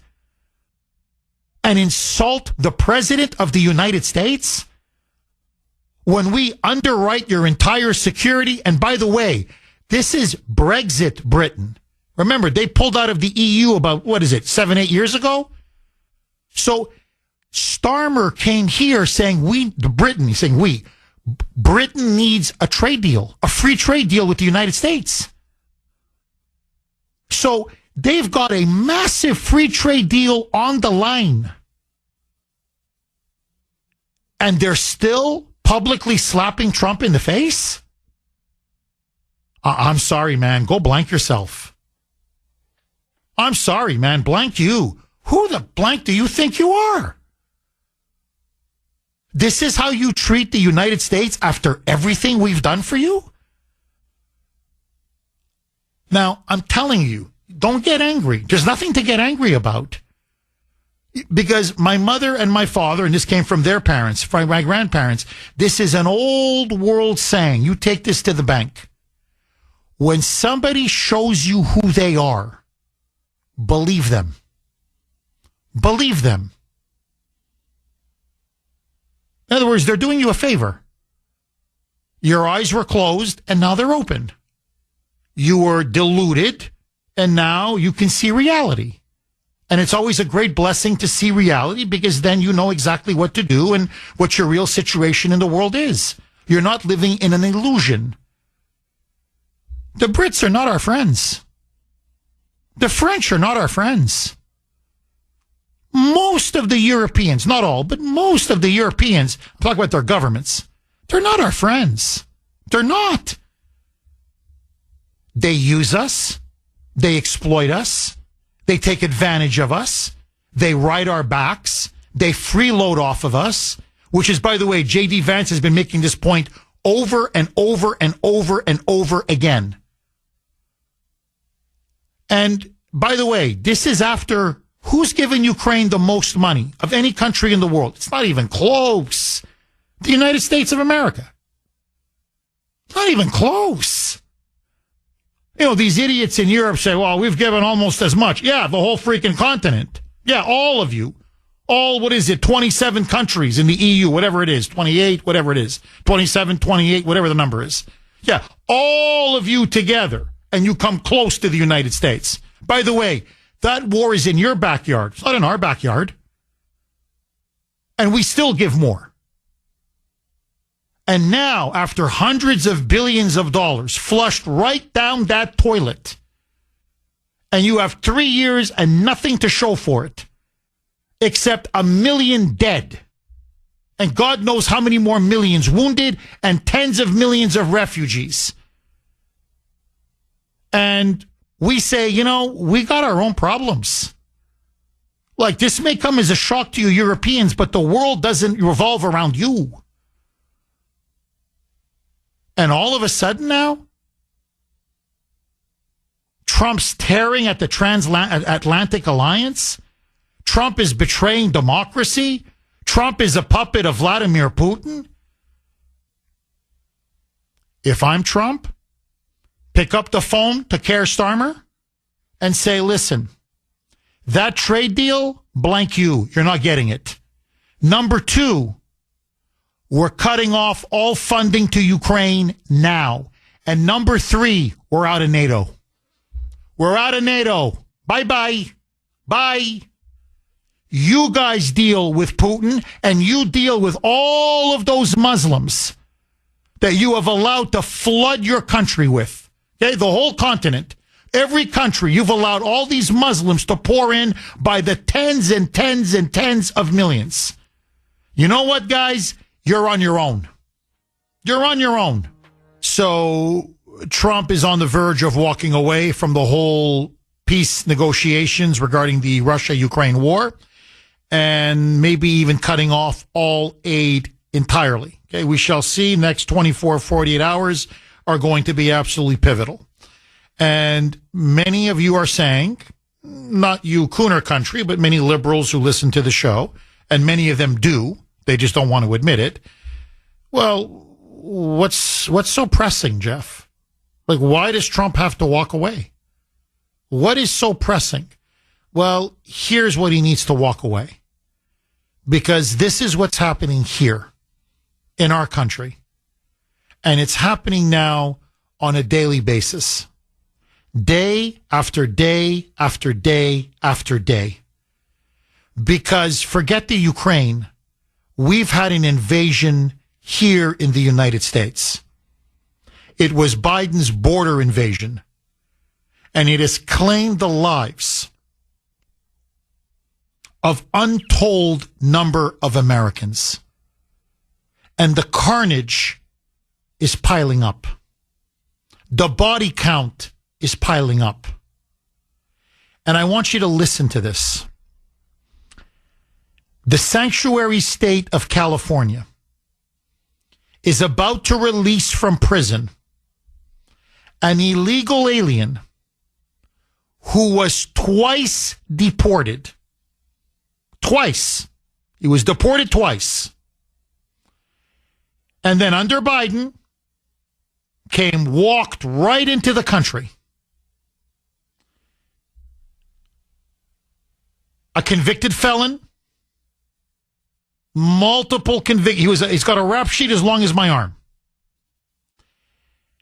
And in November 2021, in Orange County, California, drunk, high as a kite, driving 100 miles per hour on the 205 freeway. He smashed and crashed into a car carrying 2 American teenagers. They were both 19 years old. Anna Varfolomieva and Nikolai Osakin. Nikolai and Anna were not just high school sweethearts. They had known each other since they were little children. Their parents, family members say that they always played together since they were 5, 6 years old, and that they had a crush on each other in elementary school, and that the parents and family said it would be incredible if they grew up, fell in love, and eventually got married. Well, when they hit their high school years, they began to date. They were madly in love. It was like a modern-day Romeo and Juliet. They were out on the road on a date. 2 American teenagers on a date. And this animal, who never should have been allowed into our country, had been deported twice already. Drunk, stoned, 100 miles an hour, smashed into their car caught fire, and they both died. In fact, they were burned to death. Incredibly, he was convicted of vehicular manslaughter. He only got 10 years in prison. 2 American citizens are dead. 2 teenagers with their whole world in front of them, dead. And this scumbag gets only 10 years. And illegal, but it gets worse. Now the sanctuary state of California is going to release him after only barely serving 3 years of his 10-year sentence. He doesn't do the full 10. He doesn't even do 5. Almost three and a half years. 3.5 years? For 2 American citizens? I want to give a big hat tip to Bill Malugin at Fox News. He's the one who broke this story. He interviewed the father of Nikolai. His name is Pavel. It's from the old country. Listen to him describe that fateful night when he found out that his son and his girlfriend, Anna, were killed by an illegal who never should have been on the road, who never should have been in this country. Roll cut 13A, Mike.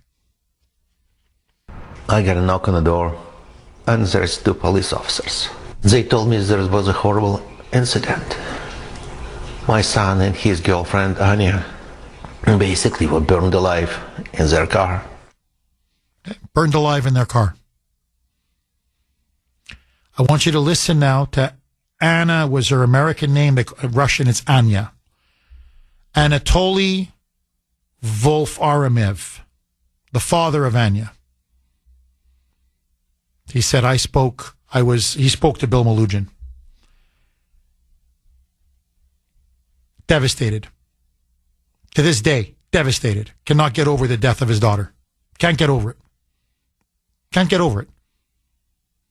He recalls, they came to my door, 2 police officers, they knocked, and I couldn't believe what they had told me.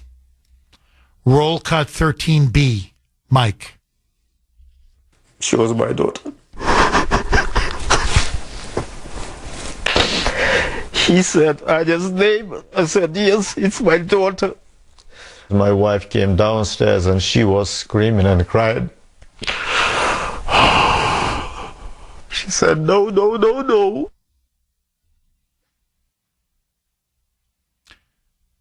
Laken Riley, Joycelyn Nungare, Rachel Morin, Kyla Hamilton. It just goes on. It just goes on.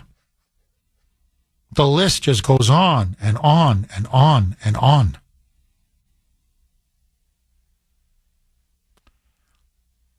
I want you to listen now. These are the parents, the fathers, Pavel and Anatoly, on that illegal alien that killed their 2 children. Now they've been told, and they were told this on Easter Sunday. Happy Easter. Okay. Courtesy of Gavin Newsom. Happy Easter. Blank you. Hate to tell you this, but the guy that butchered, that killed your two children, he's getting out after 3 years. Roll cut 13C, Mike. 2 years for killing 2 kids. It's confusing to me. Why you give them 10 if they're going to spend 5 and then 3? You got 2 young, productive American citizens killed for nothing. And that illegal immigrant who already has been deported twice is going to be released again? It's beyond outrageous. It's beyond outrageous. Now, Trump is getting involved. Pam Bondi, the Attorney General, is getting involved. The U.S. Attorney is getting involved. And this is what I mean. And I'm going to give you the rest of the story. I promise. I'm up against a hard break. I'll come back with the rest of the story. You need to hear it. But if you want to know why Trump needs to start focusing solely here, 617-266-6868 is the number. Okay, a couple lines are open if you want to jump on. 617-266-6868 is the number. Okay, listen now to the grieving, devastated parents of Nikolai and Anna in America, but Anya as they call her affectionately, saying that they want this illegal alien who murdered their two 19-year-old children, they want him deported. They want him gone. And they can't believe that he's being released only after serving barely 3 years of a 10-year sentence. Roll cut 13D, a mic. All those dreams were cut short just by one person who was not even supposed to be on that freeway. I will never forgive this guy. Never, ever. I hope he's going to stay in prison. I hope he's going to get old in prison. And I hope he's going to get kicked out from our country in the end. So, this is now what is taking place. And by the way, shame on Gavin Newsom. And this is what the reality of a sanctuary state is. This is why sanctuary states, like sanctuary cities, are evil. Because these are the kinds of animals that are drawn like moths to the flame, that come to sanctuary states and then they prey and destroy innocent American citizens. Remember, this guy had been deported twice already. Twice. He came back in because of Joey. This guy had multiple felonies prior, which is why they kept deporting him. So this guy's got a rap sheet as long as my arm. And he gets back into California because it's a sanctuary state, because that's what Democrats did. They opened the entire border and they said, come on down. He's driving drunk. He's high. 100 miles an hour. Those kids never had a chance. They never had a chance. And by the way, how does this guy only get 10 years in prison?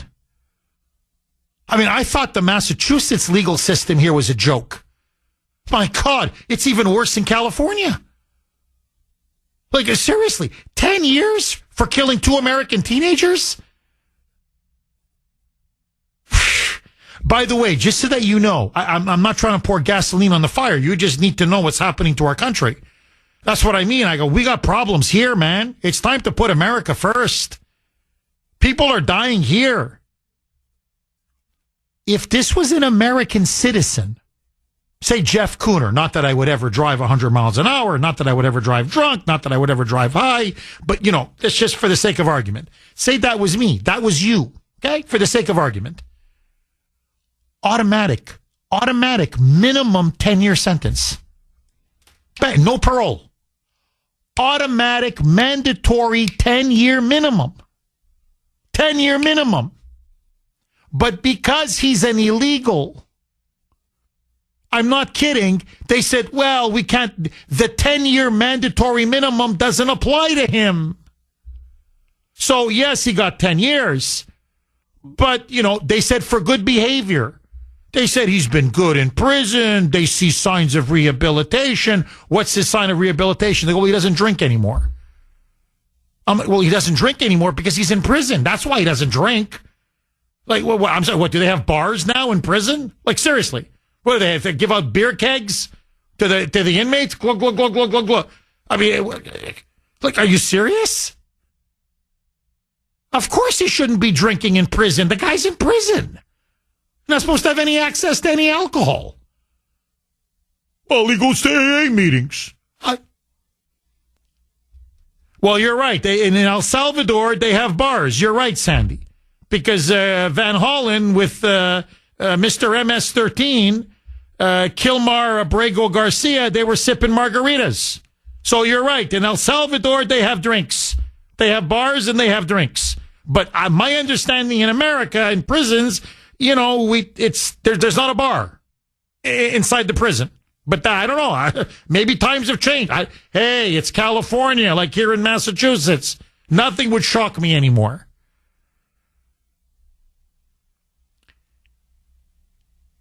Pam Bondi has now come out and said this. The Attorney General has now stepped in. Quote, "This is absolutely unconscionable. What about justice for these teens? What about the rights of their parents? The Justice Department will work with ICE to make sure that this illegal alien receives full punishment for his crimes." So what they're going to do, this is through the U.S. Attorney for Central California, is that they're going to go, the moment he's released, I believe it's July 19th of this year. So the moment this guy steps out of prison, ICE is going to be waiting for him. And they're going to slap the handcuffs. And apparently they're going to throw the book at him for multiple federal immigration charges and violations. So according now to the U.S. Attorney for Central California, quote, "My office has filed a felony immigration charge against this defendant. He faces up to 20 years in federal prison if convicted." He cites the section of the law that he violated. And he continues, "If the state of California will not seek the full measure of justice against this individual, the Department of Justice will." So, only because this story got such prominent play, and again, hat tip to Bill Malugin, broke the story, drove the story. To me, this is what the media should be doing. This is our role. This is what we should be doing. Exposing the truth, exposing corruption and injustice, and driving a story that the American people need to hear about. Okay? But instead of being mouthpieces for the establishment or for a political party or for the regime or for your corporate paymasters. Okay? But let that go. Okay? Let that go. Malugin is a very good reporter. He's one of the best at Fox News. Anyway, long story short, only because of this, you're going to see, God willing, some action from the Attorney General and the feds. And he's going to spend at least another 10, 15, 20 years in prison. God willing. So there's going to be at least some justice. But let me ask all of you this, okay? Really, it's three questions, but it's all around the same topic. What is more important? Ukraine or our border invasion? These are Americans. I'm just giving these two as an example. Nikolai and Anya were Americans, born and raised in America. They had dreams. They loved each other. They planned on getting married. They planned on graduating from college. They planned on having children. They planned on having a family. They planned on having a wonderful life together. Who speaks for them? Why is Ukraine more important than what's happening here at home? Now, number two, if you've been deported from our country multiple times and you end up killing, in this case, murdering an American citizen, that's what this was.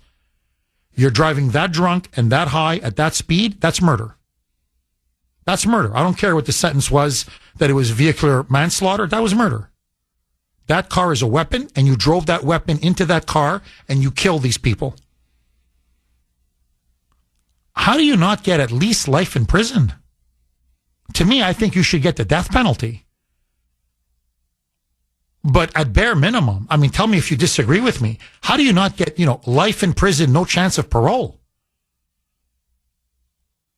And then finally, let me ask all of you this. If an illegal alien is convicted of the death or the murder or the killing of an American citizen,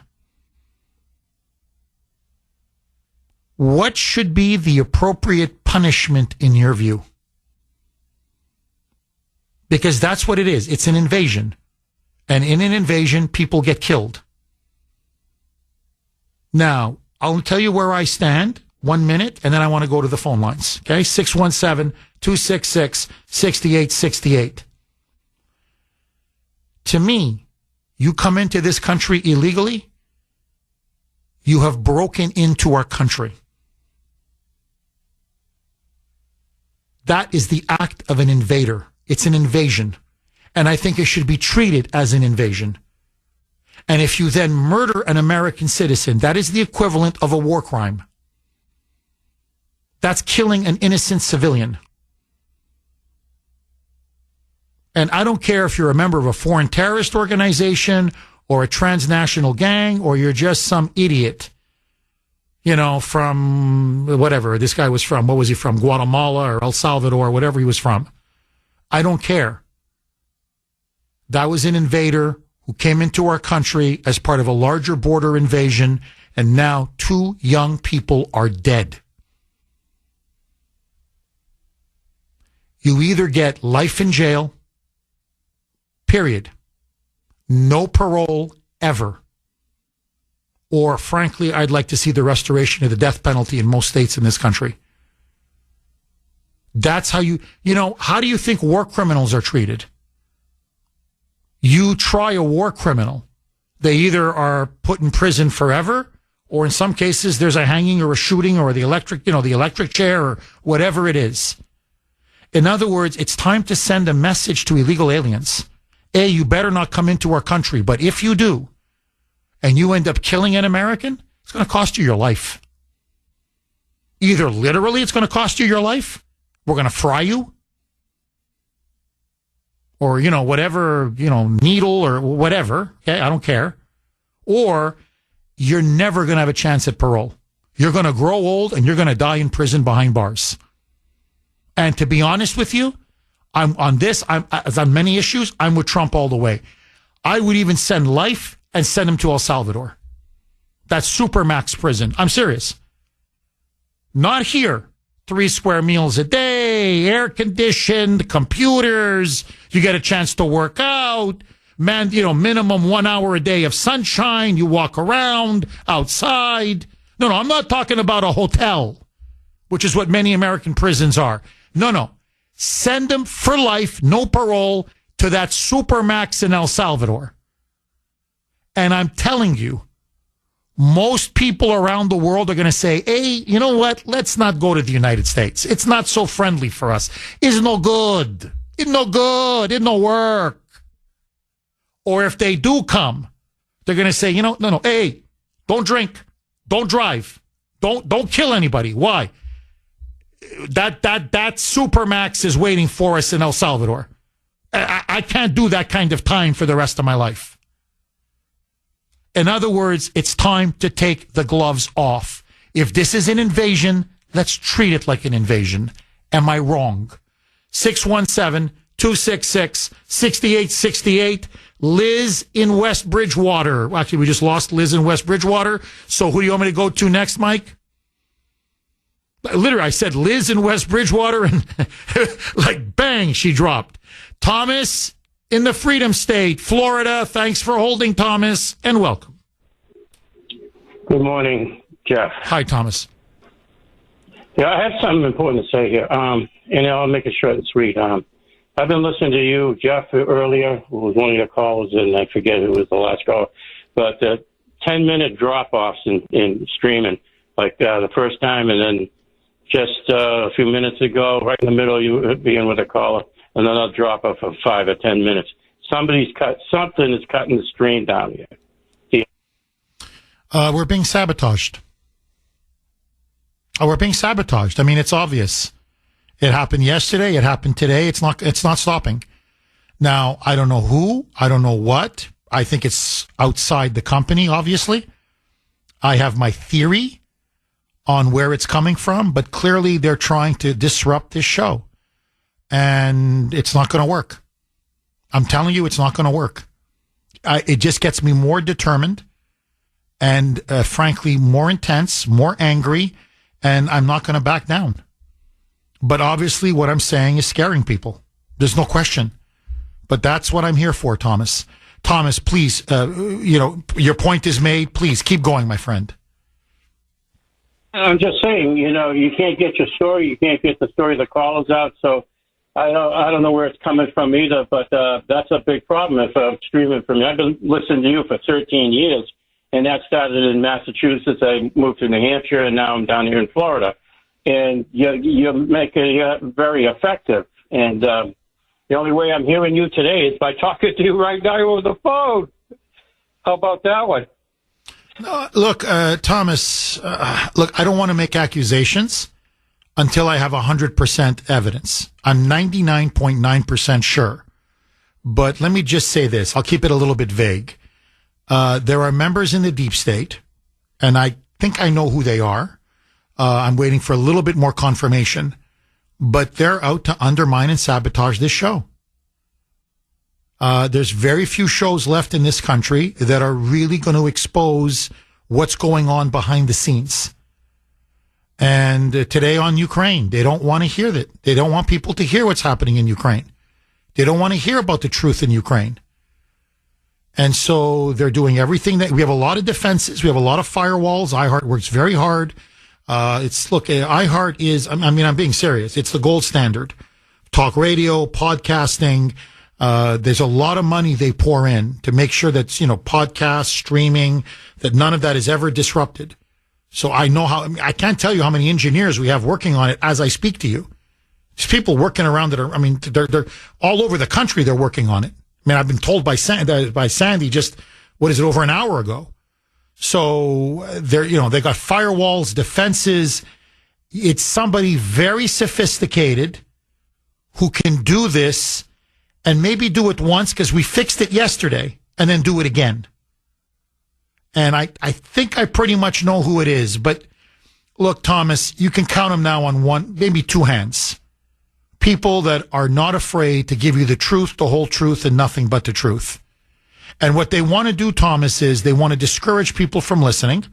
They want you to turn the dial, or in this case on streaming, just turn the computer off or your iPad off or your iPhone or your whatever you're listening on, to drop my ratings so you just get frustrated because, and you can look it up, please don't take my word for it, our streaming numbers are some of the biggest in the country. And we have people who listen, by the way, around the world. So they're trying to block me from syndication, but because there's so many people, thanks to you, this incredible audience, word of mouth. People are like, you got to listen to Kuhner. Oh, you got to listen to the Kuhner man. Oh my God, you're going to hear stuff there you're never going to hear anywhere else. So the numbers are multiplying around the country via streaming and podcasts to the point that I'm telling you, we're shattering records. You've got corporate saying, what the hell is this guy doing down there? Because the numbers are through the roof. And the bigger and more powerful we get, the more enemies we make. And you notice, Thomas, I can't tell you, really. Call the show if you want. We'll book you 10 minutes, 15 minutes. How many Democrats I invite to the show, how many neoconservatives and warhawks I invite to the show, how many prominent Republicans I invite to the show. They're afraid to come on. Because Bolton is a coward. John Bolton is a freaking coward. He runs to CNN and sticks the knife into Trump whenever he gets the chance about Ukraine and about Trump's tariffs. Come on my show, tough guy. You came on before. We had you on every Friday when you were angling to become his national security advisor, and you knew Trump, Trump's people listen to my show. So he was auditioning to be national security advisor in Trump's first term by coming on my show. And how was he then? Just pull the tapes. Oh, it was music to Trump's ears. Then he was a big Trumpster. He was America first. He wasn't neocon Johnny, warmonger Johnny. No, he was a Trump guy, MAGA, until he got in. And then from inside, he was trying to sabotage Trump. on every major foreign policy initiative. Well, that scumbag, after stabbing Trump in the back, writing his memoir, pocketing millions of dollars, now is running around bad-mouthing Trump. Do you know how many times I've challenged him to come on my show? And I'll tell you what, John. So, because Jeff, you're going to cut him off. 3 minutes to 1. What do you want? 4 minutes to 1. I'll give you 4 minutes uninterrupted. Okay? Mike will turn my mic off, my microphone off. You go 4 minutes, I go 1 minute. We can do 1 segment, 2 segments, 3 segments. Hey, if you're such a genius, Johnny boy. I mean, 3 minutes to 1, 4 minutes to 1. That should be, you should destroy me. The coward will not come on. I'm just using him as an example. But his buddies in the CIA and the deep state, they like to pardon my French, they like to F around like this and cut the streaming off and then replace it with newscasts that are anti-Trump. Just to play with me and play with the show. And Thomas, I'm telling you, I've been telling this to liberals and the globalists now for over a decade. You don't know how to deal with Jeff Kuhner. You still don't get me, do you? The harder you push against me, the harder I'm going to fight. If you were smart, you'd leave me alone. Really, I am like a bear. You poke and you poke and you poke, and I'm going to rip your head off. If you leave me alone, believe me, I'm a mild guy. I'm telling you. Ask my kids, ask my wife, ask Sandy, ask Mike. Mike and Sandy laugh. They go, they've never seen a talk show host who gets rolled by the staff. My kids roll me. My wife rolls me. I mean, my wife could be robbing me blind, Thomas. I have no idea where the money is going. I trust my wife. So really, it's just, but the more you attack me or the more you attack this audience, now you got a war on your hands. So they're not going to win, Thomas. You know, I'm telling you, they're not going to win. We're going to get this problem fixed. And hopefully the engineers at iHeart are going to trace it and track it to where it's coming from. I've got a very good idea. Very good idea. But I don't want to say anything just yet. Thomas, thank you very much for that call. I really appreciate it, and I appreciate your concern. 617-266-6868 is the number. They don't like it that I gave out their numbers to someone I shouldn't have given out to. I said, yeah, if you got a problem, give them a call. They're like, we're going to get you for this. I go, what did I do? You gave our personal cell phone numbers. Well, I thought you could help the person. Anyway, all right, so so Mike just told me now in my ear, he goes, Jeff, I just dished your number out to a lot of my friends and contacts. So, okay, geez, boy, everybody's on pins and needles today. All right, 919 on the great WRKO, Jeff Kuhner, Boston's bulldozer. All right, what do you say?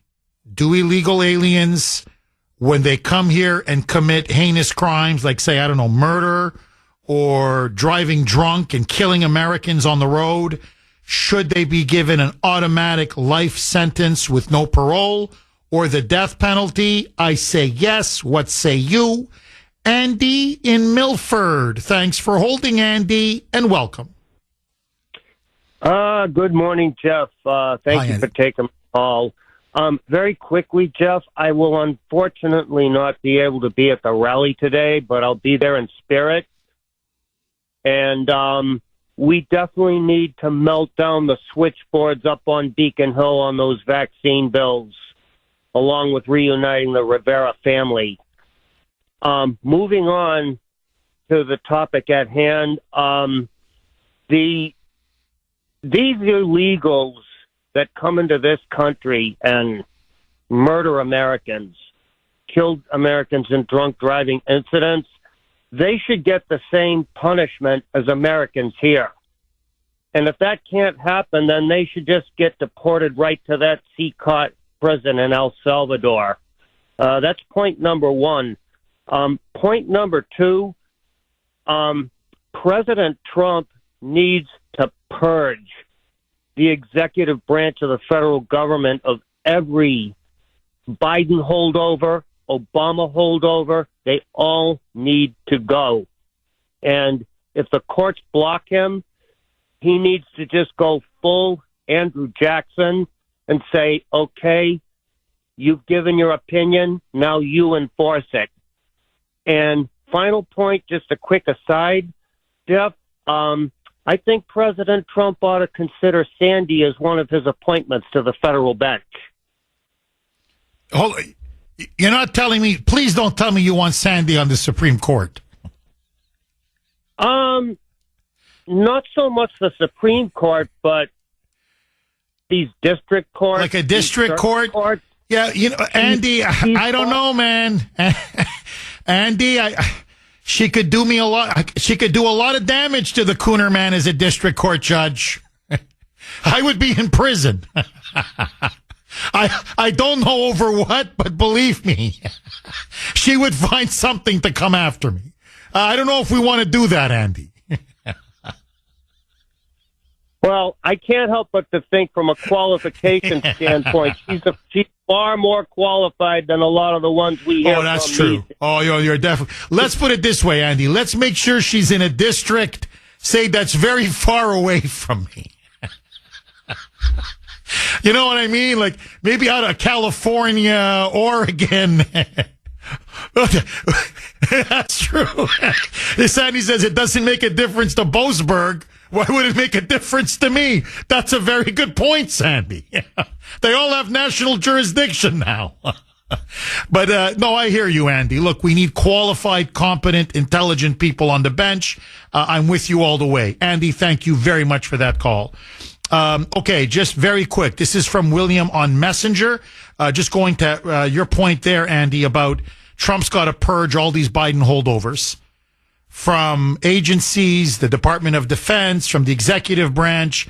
This is from William. Jeff, why is no one speaking of the fact that Susan Rice is still at the Pentagon? It's very interesting to see that Trump is president, yet she's still there. I don't trust that lady at all. Neither do I. No, I saw that story as well, William. I couldn't believe it. She still serves on some kind of a board at the Pentagon. So not only is she in the building, not only is she still involved, but she's also got access to all kinds of classified, privileged, sensitive information. So I guarantee you she's leaking. That's all this woman does is leak. And probably trying to undermine and, undercut and sabotage Trump from within. Like, she's got to go. All of these Biden holdovers, sayonara, bye-bye, kiss off, bye, see you later.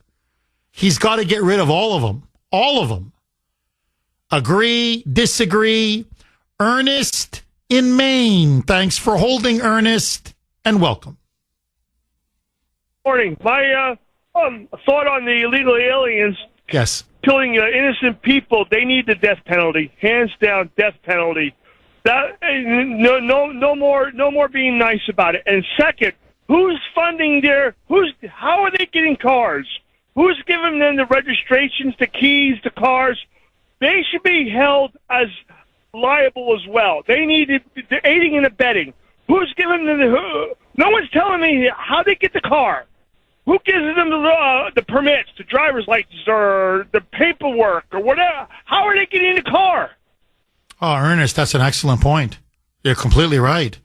And, Ernest, look, I'm not trying to pour gasoline on the fire, but this is why this is so outrageous. So the guy's been deported multiple times. Every time he's been here, he's committed felonies, crime after crime. They kick him out, he comes back in. They kick him out, he comes back in. The last time Biden just lets him in.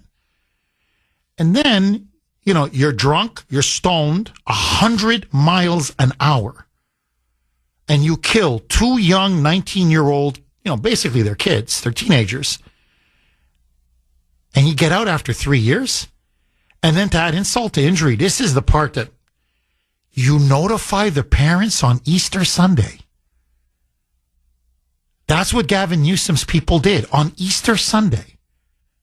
Like, you couldn't wait till Monday? You couldn't let the family have Easter, for God's sake? You even got to take that away from them? And you got to tell them, yeah, I hate to tell you this, the guy, he's only getting 3 years. What do you mean? They couldn't believe he only got 10 years for killing 2 people, the son and the daughter. Of one parent, and one set of parents, and then the daughter from the other set of parents. They're like, okay, that was nothing. But then they're like, well, good behavior, maybe 5. Well, now it's going to be 3. Now, DOJ stepping in, the district attorney stepping in, 617-266-6868 is the number. Okay, at high noon today, the Kuhner man, yes, I will be at the steps of the state capitol in front of the Boston Commons to basically MC, I'll be speaking as well, obviously, but to MC a huge rally. I'm hoping all of you can make it. I'll be leaving shortly after the show, and I hope to see as many of you there as possible. It's a beautiful day, and just so that you know, we're expecting no trouble whatsoever, but Boston police will be there. We'll have a lot of security. The organizers are bringing a lot of water in case it gets a little bit too hot or some people get sunstroke. So all the precautions are going to be taken. We're going to have a wonderful sound system. Hopefully we're going to sing the national anthem, say the Pledge of Allegiance, and we'll have ourselves a wonderful time. We're going to make our voices heard, but we're also going to have a good time. So I hope as many of you can come as possible. Dan in Plymouth. Thanks for holding, Dan, and welcome. Good luck this afternoon, Jeff. Thank you. Thank you, Dan. No problem. Hey, 3 years for an illegal to slaughter 2 citizens. That's what we call due process, according to the lunatic Democrats out in California, I guess. I think I wanted to call you. You were talking about the Ukraine and how countries probably need to focus on their own issues instead of funding that war. The reason why I called is my girlfriend is from England, Great Britain, and Starmer raised the capital gains tax out after he got elected, and she owns a house out there. And so she decides she can't sell it at this point because it's not worth it with that tax. And also, England they have that public health system, national health system. Yes, the thing is collapsing. She communicates with people over there constantly. So Starmer wants to fund that Ukraine war, criticizes Trump trying to end it, and while his own people are suffering, they have long lines at that National Health Service, shortages. I think 40% or 50% are running huge deficits. But he just doesn't care. And I think a lot of these politicians around the world, they just want distractions, and they're using the Ukraine as a distraction from their own problems. And my last point is I think Trump needs to start showing those photos of all those innocent dead, both Russians and the Ukrainians, at those daily press briefings, so people really know the tragedy of war.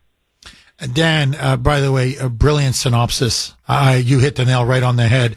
Just to add one thing, you're completely right, but how they're using the war in Ukraine and Putin as a distraction from all their internal domestic problems. And you can ask, your friend from Great Britain this very same thing. There is a huge crisis, a domestic scandal engulfing Starmer and the entire political class. For years, and I mean years, Dan, the police, not just the local police, but the entire national, the law enforcement national establishment were overlooking what were called grooming gangs, in which Muslim men, primarily from Pakistan, were raping women, raping girls, molesting girls, kidnapping these are British girls, forcing them into prostitution. And this was in city after city after city. And they're looking at thousands of young women and girls, thousands, not dozens, not even hundreds, thousands who were part of these grooming gangs, who were turned into prostitutes, sex slaves, or were gang raped or were molested. And the police knew. The police refused not only to file charges, they deliberately looked the other way. And there's been a report that just came out in Britain, a damning report, saying that this was political correctness on steroids, that these poor young women and girls were completely abandoned, and that it was the policy of the police, systemic, across the entire country, from the bottom to the top, to not do or lift a finger or protect these British women and girls for fear of being called Islamophobic. And Starmer now is failing and refusing to act on this bombshell report, and he's not going to do anything. No one's being fired. No one's being arrested. No one's going to go to jail. That SOB, Dan. Okay, you can ask your friend. She'll tell you it's a huge scandal in Britain. It's bringing down his government, actually. It's why Nigel Farage now has passed him in the polls. If the election were held today, Nigel Farage would be the next prime minister of Britain. Starmer's government is almost finished. This is the scandal that's burying him. He's letting rapists and pedophiles and child molesters walk for fear of offending, quote unquote, Islam. Dan, now you know why he needs a war in Ukraine. Dan, final word to you. Starmer sounds like a typical Democrat in this country, if you really want to know the truth. But first time I'm hearing about it. Yeah, ask your friend. She'll tell you it's massive. Yeah. It's every headline, front page. I mean, for weeks and weeks and weeks in the British media. It's all they can talk about down there. Dan, great points, and thank you very much for that call. Sharon in Medford. Thanks for holding, Sharon, and welcome. I call and good luck today. Thank you, Sharon. I had a recent surgery, so I won't be there. I have a comment about the do-nothing Democrats that we hear daily on the news, like AOC, Bernie Sanders, and these other do-nothings that use our tax money on flights to go help this fellow in El Salvador. I feel, Jeff, that it's the only audience that they can get, because when I look at it pragmatically, in about the last 10 or 20 years, what meaningful things have the Democrats really accomplished? And I was a Democrat many, many years of my life, and then turned parties about 6 years ago. I do want to make another comment and a question for you. I don't have a legal background nor in constitutional law. These people are flying on our tax dollars. They released the other night the news that was the way they were getting there. There are more going now, probably like the stunning Cory Booker or someone useless like that. Aren't they aiding and abetting a criminal? And can't we constitutionally, as citizens, we feel very powerless lately after the election, that this is occurring. And isn't there some, like, locally we could petition and have a special election? They should be dismissed from office. They should not be getting congressional salaries nor their pensions, and not allowed to use any taxpayer dollar for abating and assisting criminal. Thank you, sir. Thank you, Sharon. No, you're right. Of course they're aiding and abetting a criminal. And they've already spent $240,000 of our taxpayer money for these trips. And, of course, meals and drinks and hotels. And believe me, they don't, when they don't travel third class. They travel first class. So it's all on our dime. And what they're doing is, ultimately, it's treason. They're violating the Logan Act. It's naked treason. They are undermining the foreign policy and national security of the United States, the stated policy of the government. And they're doing it by trying to undermine our relations with El Salvador and our deportation policy.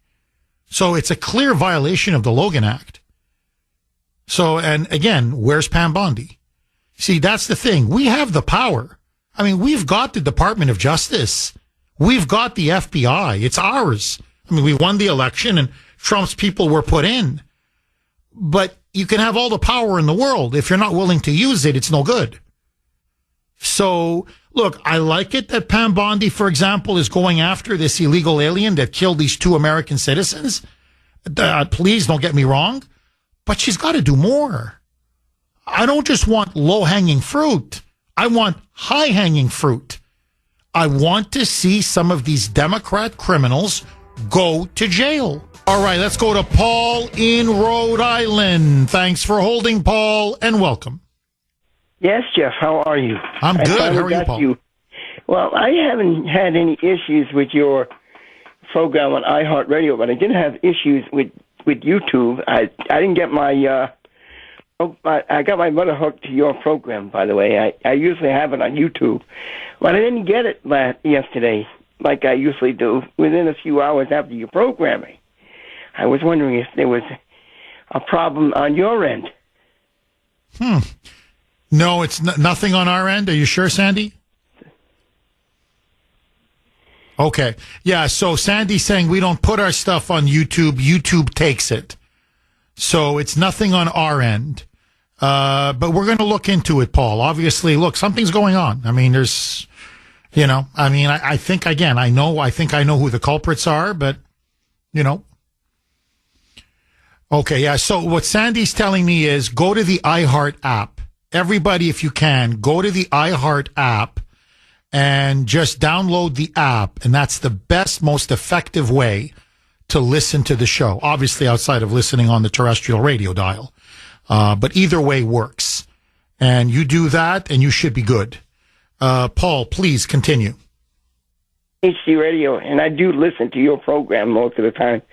But sometimes due to weather conditions, I do listen to your iHeart app, and I do listen to your show just about every day.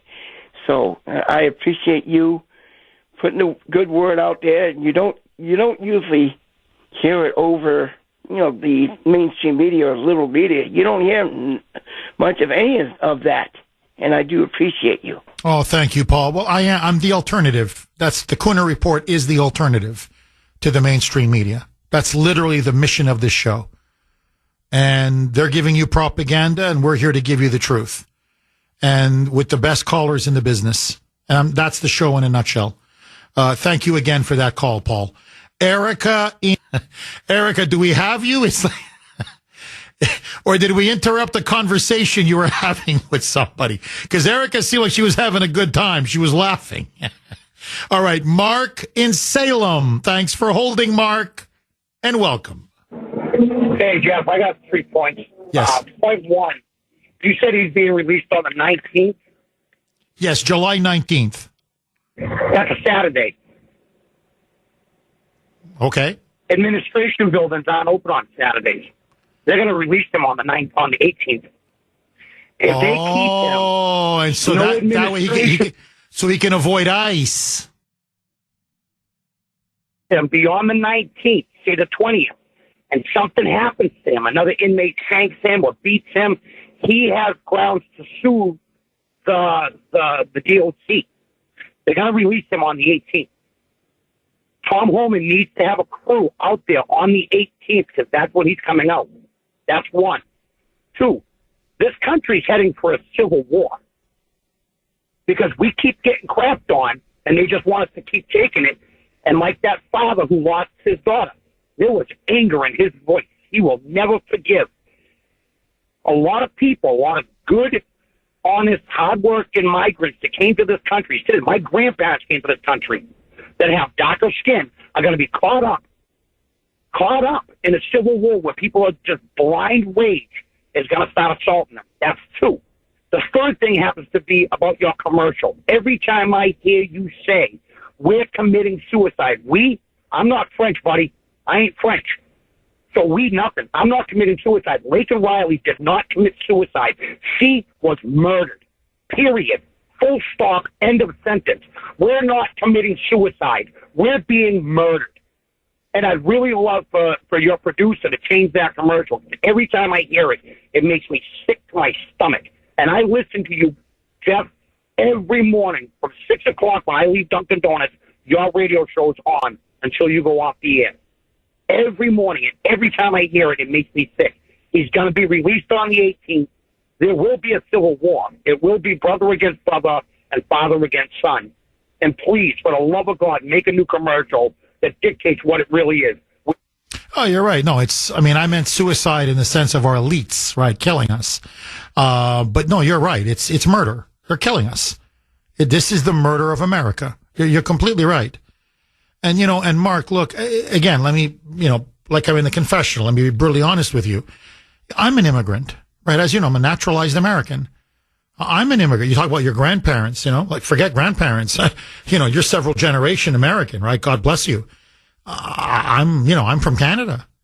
My children are adopted and many generations in America, but Grace and I are both naturalized Americans, and we can't take what's going on.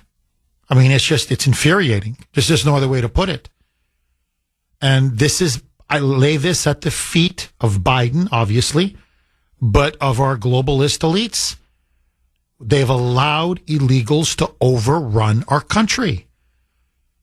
And that's what I mean. We've got to focus on America first. With all due respect to the Ukrainians or whatever other problems there are in the world. Trump, now we gave it the old college try. Trump did the best he could. I think it was a very honorable peace agreement that he's offering everybody. But, you don't want to take it. Don't take it. But he's got to move on. We have to accelerate these deportations. We've got to get millions of these illegals out. And we've got to lay down the law. Seriously, we've got to tell these illegals it's not their country, it's our country. Okay, on that note, taking our country back, big rally today, noon, in about 2 hours from now, at the State House. I hope to see all of you. Bye-bye.